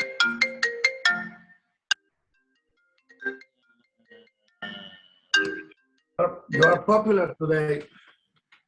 Huh? You are popular today. I am, yeah. But I want you to try to do the same thing. Looking at the photo reference, just simplify them, right? and see what you can come up with on your own. I mean, this is a good idea, right? You know, and Yeah. it kind of, it's very contemporary, sort of suits your temperament, your style. You know, and don't worry about, you know, like all the colors and stuff like that. You know, just keep it down to a 1 or a 2 color thing, you know. And again, try to just simplify the movement, you know, of the legs. See, you know, he didn't get caught up, he or she, whoever came up with this, right? See, they made just this nice fluid leg, right? From, you know, and they incorporated the torso of the body and then right through the hip down to the knee and then back out the shin, right? And they didn't Yeah, work it's just the important lines, you know. right. Yeah. Yeah, you don't have to put like hands and feet and noses and, you know, you don't want a lot of detail. You just want to get the movement, you know, the rhythm of the pose, okay? Yeah. Yeah, so there's an exercise for you. You know, just try a few of those and see how that works out. See if you can Okay. simplify them down, kind of like this one, okay? Yeah, it's a good challenge. Okay, good. All right. Is All right. Mr. John Gigliotti here? Yes, sir. Okay, we didn't put you to sleep already? Good. Okay. I know. Oh, no. I'm working Interesting. toward the top of the list here. Okay, so this is, this is your, is this your final? Wait a minute, no. No, this is the first. This is the first one. Yeah, this is the first version of the street scene, okay? And so this is what we looked at last Thursday. Yes, right. And then this is where he went with it. Okay. See, magic of computers.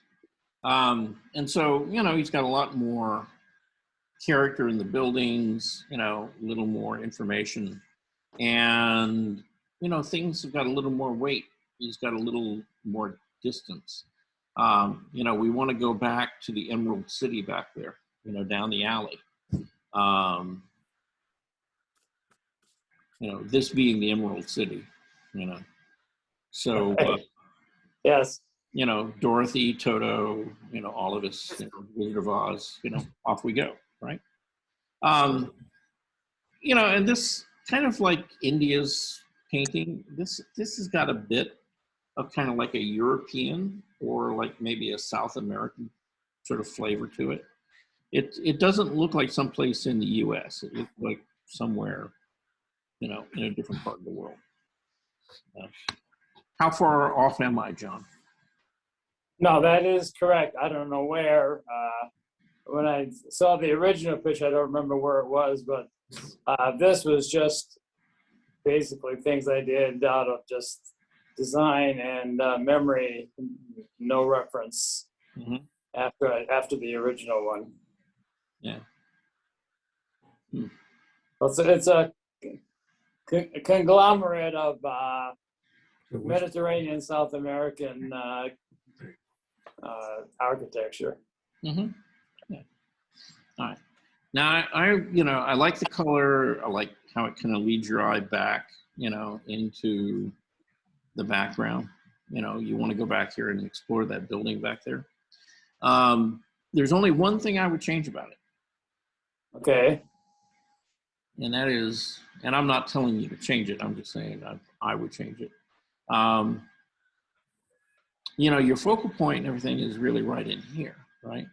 And so it's really not all that important, but here at the top of the building, rather than run that off, see, I would have found the angle, you know, going to the vanishing point here and just cut the top of that roof off. Would have made it a more interesting shape. Okay, I see that. Yeah, than just running it straight off, okay? Yeah. Other than that, I wouldn't change anything else. Okay. Thank you. Let's start talking about your figures. All right. All right. So here's the girl who was waiting. Okay. Yeah. Now, you know, we've talked about the use of line weight and stuff, and okay, so you're getting the idea of that. And out of probably just about any of the drawings we've seen today, you've got more variety and contrast in your line than just about anybody else. Okay. You know, the way that you use the line work here in the rock and the value pushes us forward, right? And then you go back to the girl and you see her clearly. And you got a pretty good variety of line work in there. The thing is, and I kind of talked about this, you got to think about what the line has to do. What am I trying to say with it? Am I trying to say that this is attached to a shadow, or is it attached to an area that's in light? And if it's in light, then it's going to be, you know, the value of it is going to be lighter. You know, if it's attached to a tone or shadow, then it's going to be slightly darker. Right? And you also have to think about, do my lines have to be sharp and crisp, or do they need to be softer? You know, the softer the edge, the more it's going to recede and go back away from you. The sharper the edge, the more it's going to come forward. Okay. That's what I tried to do with the right arm being light. That was basically, you have the direction, and the arm on the left was the one that was sort of pushed backward with her hip. Yeah.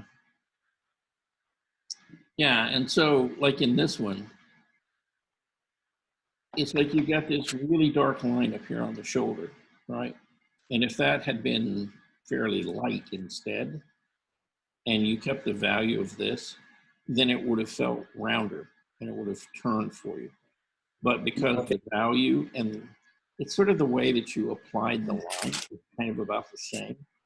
Again, it kind of flattens it out like right across here. Now, as you move down the arm, okay, so you begin to lose your edge right here. And see how this is, it's just barely there, but then you get this backside, you know, of the underarm, and the line is a little bit bolder, right? So it tells you that this is a rounded shape. The light is reacting on these, you know, these different areas of that very same object, you know, differently. So it can't be just a flat sheet. It's actually got some volume to it. As you move down the arm and then out, again, see, you come back into here and you see they're the same. And so again, you know, maybe a little more line weight, you know, on the one on the bottom. Yeah, I see that, right. Would have, you know, and it's just a little tiny bit more pressure, or just a little thicker, or a little darker. Any of those would have done it. And then again, that would have told you that that arm is round and not flat. So, if I'd have done the background darker, would that do the same thing or not?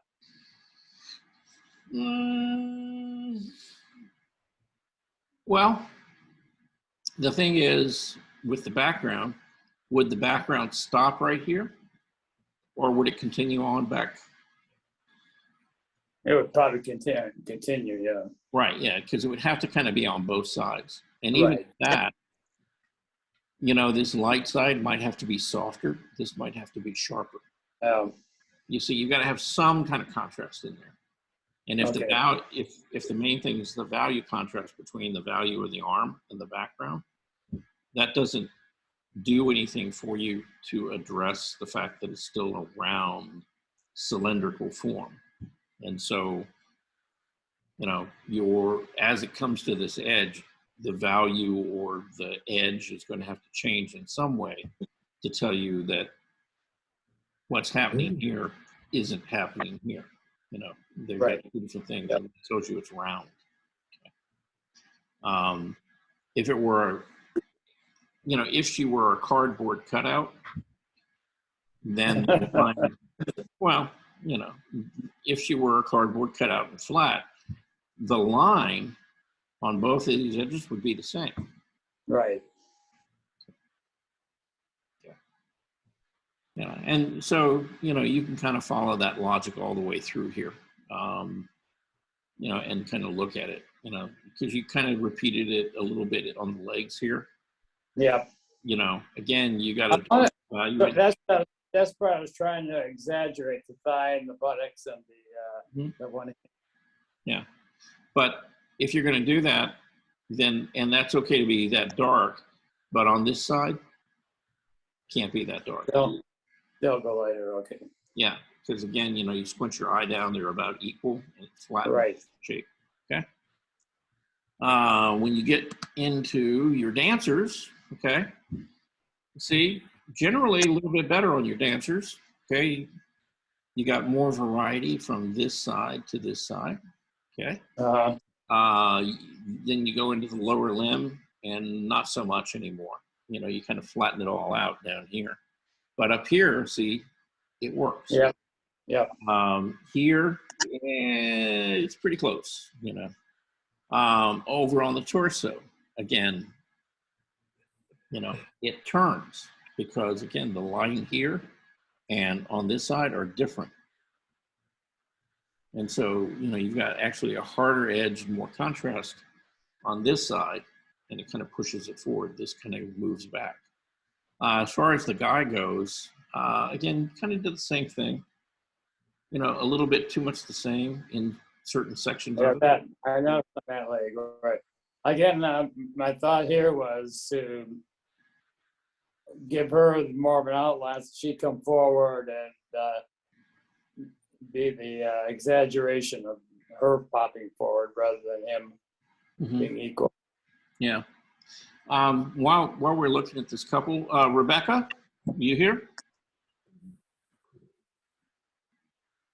I'm here. Okay.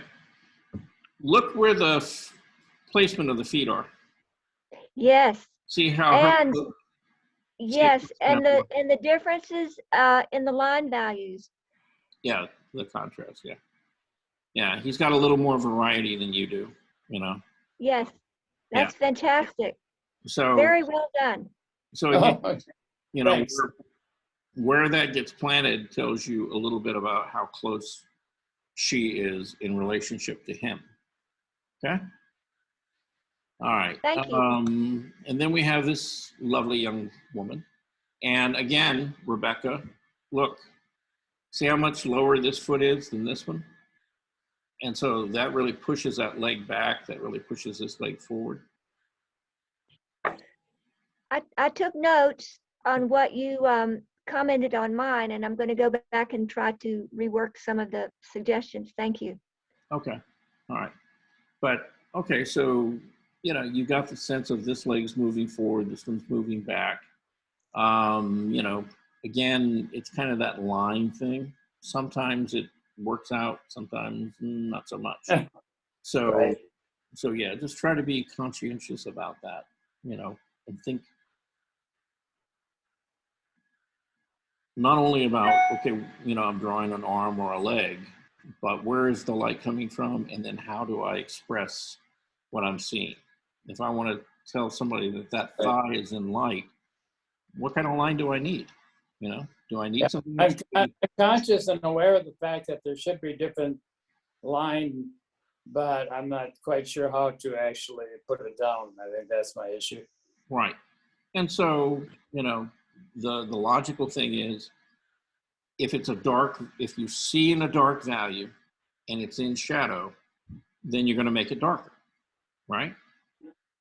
If it's a lighter area, you don't need a big, thick, dark outline, because that's not what we're seeing. We're seeing something that's going to be, you know, just kind of a very faint outline there. Okay? So would a thicker line push it forward? And not necessarily. No. Okay. Not necessarily. Now, you see, you can't. It's not just thick. It's thick and maybe really dark, right, in value. If it's thick and dark in value, okay, maybe that's telling you that, you know, that's further away and that's actually in deep shadow, right? And particularly if it's dark, it's thick and soft. Now, if this is dark and maybe not as thick, but just a much sharper line, see, that's going to make this look closer to us than this. Yeah. Okay. So you know, it's, again, you're trying to create that contrast Yeah. to describe. Like I said, I'm aware that of the line variances, but I'm not still quite adept at putting it down correctly. Yeah. Yeah, because and you know, that's why I'm telling all of you, don't worry about finishing the drawing. Okay. This is not about getting the whole drawing down. It's about whatever you get of the drawing down, really think about the kind of line that you're going to use to express, you know, that side of the form versus the other. See? You know, and you'll start off kind of slow. You won't get a lot done at first, but as you get used to doing that more, eventually you'll get to the fact where you'll get pretty quick with it and you'll be able to do the whole figure and really see, okay, you know, I really need a, you know, it's like my long line through the figure really needs to be very strong and very bold because all of that side is in shadow, but it sort of gives me the movement, you know, of the whole pose. You know, and you'll just kind of start thinking of it that way. It's, you know, it's a tool, you know, play with. Yes. All right. All right, so let's go to Bernice. So Bernice did a ball. Last but not least. Yeah. Yeah. So you got a sphere, right? And I get it. Tried to do a sphere. Yeah. Well, I think I was too afraid to put down another. I think I was too afraid of it. You know, you have to put down enough lines. Okay. So I'll tell you what, Bernice. You know, and I know that you were probably trying to do this out of your head rather than looking at something. If you've got something like a ball, you know, then, you know, set it there and light it, you know, light it from one side, really see what goes on. If you don't have a ball, because I know that most of us don't have toddlers or 6-year-olds running around our house. Yeah, we have stretch balls. Yeah. If you don't have a ball, like a toy ball, then use an egg. An egg will do the same thing. You know, it's not a round spherical form, but it's still a rounded form. And the light reacts on it the exact same way. You're going to have a core shadow. You're going to have light. You're going to have shadow. You're going to have a cast shadow, or several cast shadows, actually. And then you're going to have what we call reflective light and, you know, bright highlight. So, you know, it's going to have all those variations on there for you. And, and you can, you know, actually see something as you're drawing. Okay? Okay. And then we have, this is the young lady that was in the pool, right? You know, kind of walking around, you know, in the water. And, you know, if you squint your eye down, okay, you get where the light is and where the shadow is on her pretty well. You've got, you know, a nice strong outline around the inside of the arm because it's up against the body and you kind of feel it, you know, kind of being overlapping or compressed there. And then you've got enough variation on this side that it tells you that it's not a flat shape, that it's actually round. And that's good. You know, you kind of pulled it off here across the hip as well. You know, once you got down in the lower leg, not so much. You know, this is a little bit thicker, but yeah, not quite there. Over on this side, it's kind of similar. You know, this is heavier, softer. This is a little less soft. Now, you have to be careful and just make a line and put it down one time. You know, don't go back and try to correct it and repeat it. Because when you do that, see, it's what we call restating. And what that kind of tells you right here is, I'm not really sure quite where I wanted to put that line. See? And so it would be better just to put it down once than put it down 3 or 4 times. Okay. Okay? Okay. When we get into this young woman, okay? So you've got the sense of foreshortening on her, you know, her chest and her head and everything lunging forward closer to us, this leg moving back further. You did a little bit of the same thing that Rebecca did, where you kind of leveled out the feet. And this foot is actually much lower. It should be down here. What is the pool?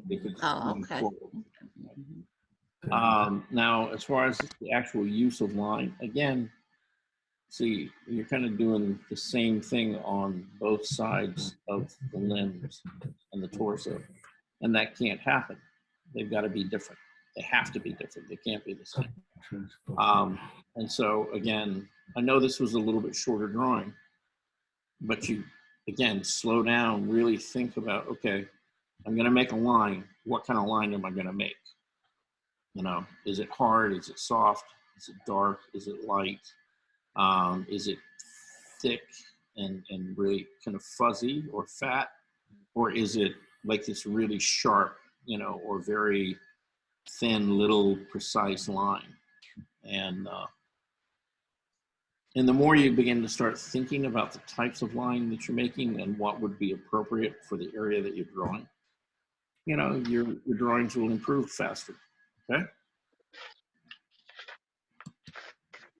Then we have your dancers, okay? Same thing, okay? I mean, you got the movement, you know, you got the proportion, you got, you know, the idea of what's going on with the 2 figures. It's just, think about how you use your line work.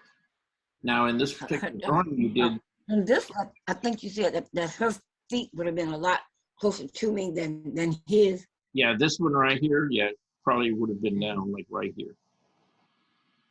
Because she is closer to us. You know. All right, yeah, okay. Now, as far as the 2 figures, the way you separated them out was really kind of nice. You know, you laid a tone and made him generally just a slightly darker figure than her. And so that pushes him back behind her. And because I couldn't see him. He kept melting into the girl, so I said they put some color on him. Okay. Well, yeah. Well, it worked. It pushed him back, separated. See, it made her move forward, right? So you got the effect that you were hoping for. Oh. That's the one that I don't have no idea what it is. Yeah. Well, this was not an easy pose. Okay. She had a lot of like really extreme foreshortening going on.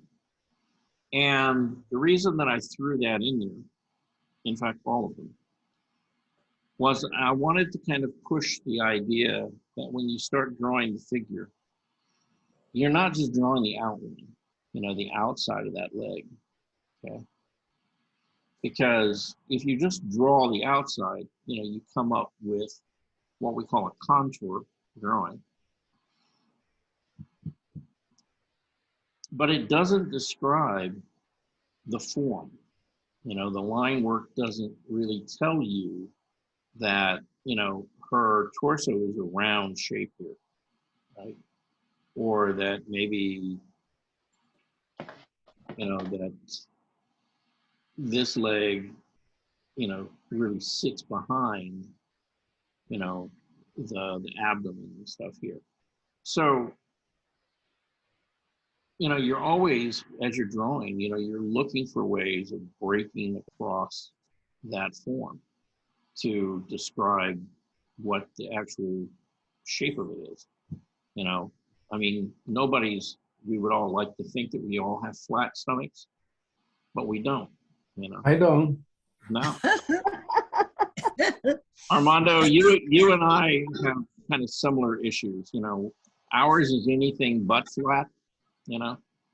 You couldn't rest a plate on top of our stomachs, you know. It would pull right off. So, this pandemic, none of us are doing too good. At least I'm not. Yeah. But you know, not only do you want to describe the width and the length of the leg, you also kind of want to describe what's going on the inside a little bit. And that's why breaking that line can help you do that. Okay. You know, nice. See, you saw the movement in this. You know, really kind of nice curve right there, and then kind of this V shape. You know, for the arms and the head, and then the torso, rather than being straight up and down, it's got a little bit of a twist or curve in it. And so, you know, you saw all those things, and it's just, okay, you got that part down. Again, it's like, what is the edge doing? You know, as I'm making that edge to describe her arm or, you know, her torso or something like that, what does that line really have to look like? Okay. Yeah. And the same thing with this guy. Now you amputated his arm. Okay. So he's yeah. So he was too big on the page. So he got big. He started growing. Where's the other arm? He was growing on the page. I don't know what happened to it. She amputated it. Yeah. Like, yeah. He doesn't get another arm. I want you to know, though, that Michelangelo had the same problem with David. There you go. So I'm in good same problem with David. Where will his arm go? I'm in good company. Yeah. And look, you know, see, the arm didn't have to just end right there. You could have just carried the line on out and then just let it fade away. Oh, okay. And just suggested that there was another arm over there without him, you know, draw it. You don't have to go all the way out to the hand. Okay. But that would have been a little more descriptive. And to me, the hand doesn't come out toward me like it did in the picture. It does, kind of. And the reason that it does is probably not for all the right reasons. Mainly because some of the darkest marks that you've got are right here on this thumb. And so that actually pops it out, you know, in front of all this, which is a little bit softer. So in fact, you know, I mean, that helped push this hand forward. What do you want to do about that? You know, again, you know, finding just some of the movement. I'm sorry, I must not have got enough sleep last night or something. You know, but the, you know, trying to find, you know, maybe the movement of the finger, you know, in something that has about the same amount of contrast would have maybe helped push that hand forward a little bit more. You know, because I mean, there's got to be more contrast here than here. And definitely this has got to have more contrast than this. And then, you know, the contrast on that arm that disappeared, it's got to be even less. So, you know, and that way you get this sense of it moving away from you. Okay.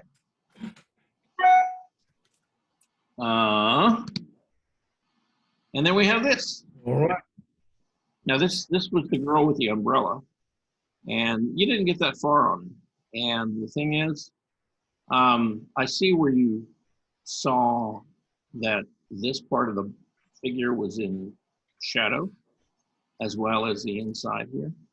And I want you to work with your pencil to start making what we call, you know, gradations or tones, right? Because you have a hard time controlling the pencil and getting it to just lay down a nice, soft area of mid-tone or dark, okay? Okay.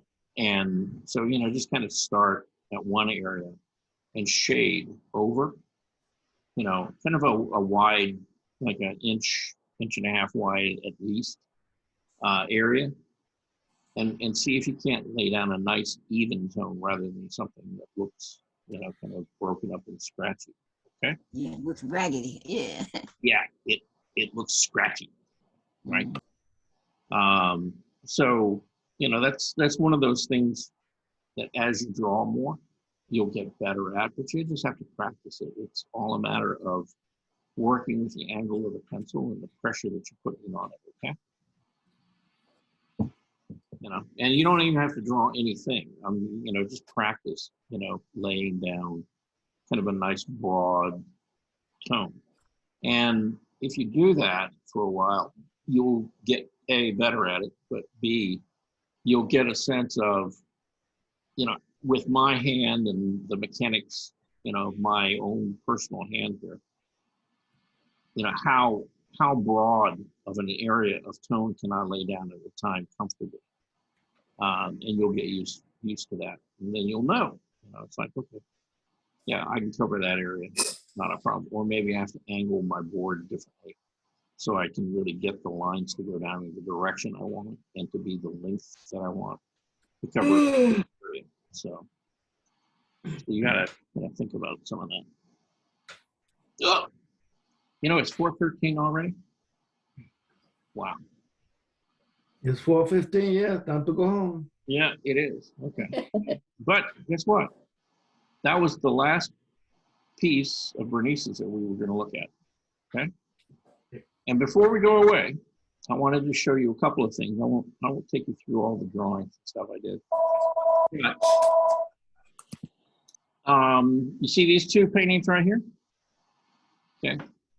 Those are now in a show at the Atlanta Artist Center. It's called Being Human. This is a 30 by 40. And this piece right here is, I want to say it's like maybe 2430 or 2436. 2430, I think. Anyway, they both made it into the show, so I got them framed. Is that a support you, Charles? Yeah, you couldn't tell who that is, could you? Yeah. We saw that a long time ago. Pardon? You were I like it. Nice.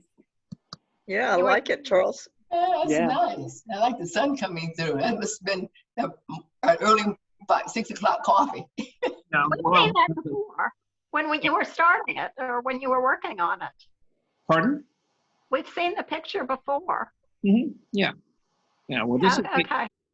Yeah, this is it framed. And Okay. it's hanging in a show now. So Is that the right proportion? You look like you're taller than that. no, It is. no, I've yeah, my proportions have changed over the pandemic. I've gotten a little broader from front to back than I have from, you know, foot to top of my head. So Oh, That's- I just thought you were just a little bit taller. Maybe not, huh? well, you know, I mean, that's relative, you know. Well, I guess your waist is at the ledge there, at the where the fence stops, where the gate is, right there. Yeah, Not the gate, but yeah, well, yeah. right up there to the railing. It's close to the Yeah, railing. And you- Yeah, I've been working on my Santa Claus look a lot, evidently. So yeah, Yeah. been very successful with that. And then I wanted to share this because this is well, this was the drawing that I did on Friday of the girl. And you know, I told you guys that the reason I threw that in there, I was thinking about doing a painting, you know, based on that. And so here's my, you know, first pass at an underpainting. And I'm waiting for it to dry at this point, but it's just roughed in. But you know, you begin to get a sense of the composition and the general. Is that just using black or umber paint? Well, it's actually, What is it? yeah, it's a dark violet that I mixed out of dioxazine violet and cadmium orange. And cadmium what? Cadmium what? Cad orange. Cad orange. Oh, okay. I mixed the two together to make it dark. Oh, Did okay. we have that much view of the river? Huh? No. I think you changed it. No. Okay, No. so that was added in. Yeah. Mhm. Yeah. Okay. Yeah, I had other photos of the river and, you know, the area there. And so, yeah, I just Yeah. put it in the context to the landscape. So, Yeah, it's nice. At I like least it. I know if I do my underpainting again, don't use black and gray, use something different. You could use black and white and make a whole value, range of grays. But, Bernice, Okay. you can always, you don't have to work in just gray. You could work in warmer and cooler grays and not only get value, but also temperature contrast in your underpainting. And that way you don't have to deal with it so much in your actual application of paint. Okay. Just something to think about. Okay. Okay.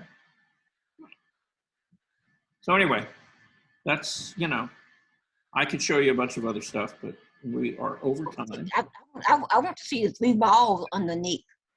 Oh, okay. Well, see, this is what I started off with. Now, this is on a piece of mat board. Okay. And I'm so, going to have to go, but I've enjoyed the class, and I've got to get to another appointment. So I didn't know it was going to. Oh, okay. Okay. all right. Thank you. So anyway, this is just kind of the rough, values. And then I took, just a clean brush and I began to blend them back. So I began to get a little bit softer edges and stuff. So that's the second step. Now I got to go back in and refine it. And then I'll work with a little bit of temperature and intensity as I go along, okay? But this is kind of the early stages of that exercise that I challenged you guys to try. Okay. Okay? All right, and that's my light source. See? Right. Yeah. Oh, Yeah. And that's why the shadow is being cast this direction on this ball, this direction on this ball, and then kind of, Right. almost straight up and down. oh, the light source. Oh, I see. Yeah, the position of the light source relative to the object. Okay? Yes. All right. So there we go. Charles, before you dismiss, I wanted to ask you one question. Okay. It's back on Leonardo and Michelangelo. Michelangelo had many of his paintings to survive. Leonardo only had one of his sculptures to survive till today, but Leonardo had many. I wanted to know, what did they use and how did they preserve Michelangelo's? Did they make a stone, a bronze statue from it, a mold or something, and they kept reproducing them? Well, are we talking about sculptures or are we talking about? Yeah, the sculptures. Yeah. Some of Michelangelo's are still with us today. Mm-hmm. But back in the day, many of them, Leonardo lost a lot of his because I don't know what it was made out of. They were marble wasn't any good. Right. Well, but Michelangelo's was able to last up to present day, some of them. But I don't know if they were recast or how did they do that? No. Okay. Leonardo da Vinci did not a lot of sculpture, but he did quite a bit, and particularly when he was young. And when he was a lot of them didn't last. Yes. Right. Well, they didn't last because they were made out of terracotta, which is a clay. Okay. Which is kind of brittle and, it will last a good long time, but, people have to take care of it. Michelangelo, a lot of his sculpture didn't survive as well because, again, a lot of his models and stuff like that were done in terracotta. And all of those were destroyed and broken and everything else. But he would do the form in terracotta clay, and then they would do a casting of it, and then they would make, a plaster and or a bronze casting, of that, which was more permanent, right? But those were all preparatory for his work because he primarily worked in marble. Yes. And if you think about all of his sculptures in Florence and in Rome, well, he's got a couple in Rome and Venice, they're all marble. I don't think there's any, I could be wrong about that, but I'm not aware of any bronze pieces that he ever did. It was almost all in marble. Okay. That's why they last. Yeah. Now Da Vinci, he got a couple of commissions to do sculptures, and in fact, he completed at least 6 or 8 of them for the Medici family. But the problem was that the Medicis, Italy was not what we think of it as today. It was not a country. It was city-states. Yeah. And one city would go to war with another, right? Uh-huh. And when they would go to war, a lot of those metal statues that Da Vinci made ended up being turned into cannonballs and arrowheads and bullets. Melted down, he said, yes. Uh-huh. Because it was more important to have metal to shoot at somebody than it was to have a statue up there. And that actually happened to quite a few of his pieces, that they got melted back down and turned into cannons or whatever that the Medici needed. Because they were always fighting with somebody. As of today, that's where it goes today. Still, we're still fighting everybody. Everyone's fighting. Claudia, I saw where on Amazon there is another novel. It's called Raphael, and it's a novel. He made sculptures. Raphael made sculptures. Yeah, no, this is a book. Another book by the same lady. Oh, okay. Yeah, it's called Raphael by the same lady. Okay. Yeah. Wow, okay. Because I was getting ready to order it. Do you suggest the hard copy? Is it got pictures in it? I suggest that you get the audio for All in Marble, and I think you will have a lot of enjoyment listening to it while you're doing things around the house. There you go. It would be great company. The voice is very nice, and you will really get involved with. Try the audio too. Okay. Okay. So no pictures then. Well, there's not much pictures anyway. It's all text. It's all text. It's historical fiction. That's right. Historical fiction. Yeah. Charles, I'll see you tomorrow in the morning. Yes, you will. You will see me tomorrow. We're doing painting and mixed media, and guess what we're looking at? Okay. We're looking at spheres and color and temperature. Spheres and temperature. Good. I need practice. Yeah. Okay. Yeah, we're gonna talk about that whole thing about that illusion of creating depth and form, and I'm going to show you some examples of different artists who've been pretty good at that over time. Okay. Okay. Maybe even look at Leonardo a little bit. He was pretty good at that. That would be nice. Yeah, since he came up with sfumato. See, we'll talk about sfumato tomorrow. Okay. Okay. Yeah. All right. Okay. Anybody else got anything right. that we got to cover before we go away? No, I emailed you, but I did it late on my drawing of the girl in the pool. Okay. Water. Okay. Well, we'll probably get it in the queue for Thursday. Okay. Yeah, I'm still working on reworking something that I'll probably scrap and redo all over again, but I'm going to try to save it and see what it looks like when I save it. Okay. So, I think I could do more that I should know how to do, and then I can ask your advice on where I need to go from and when I've gone as far as I could go. Okay. All right.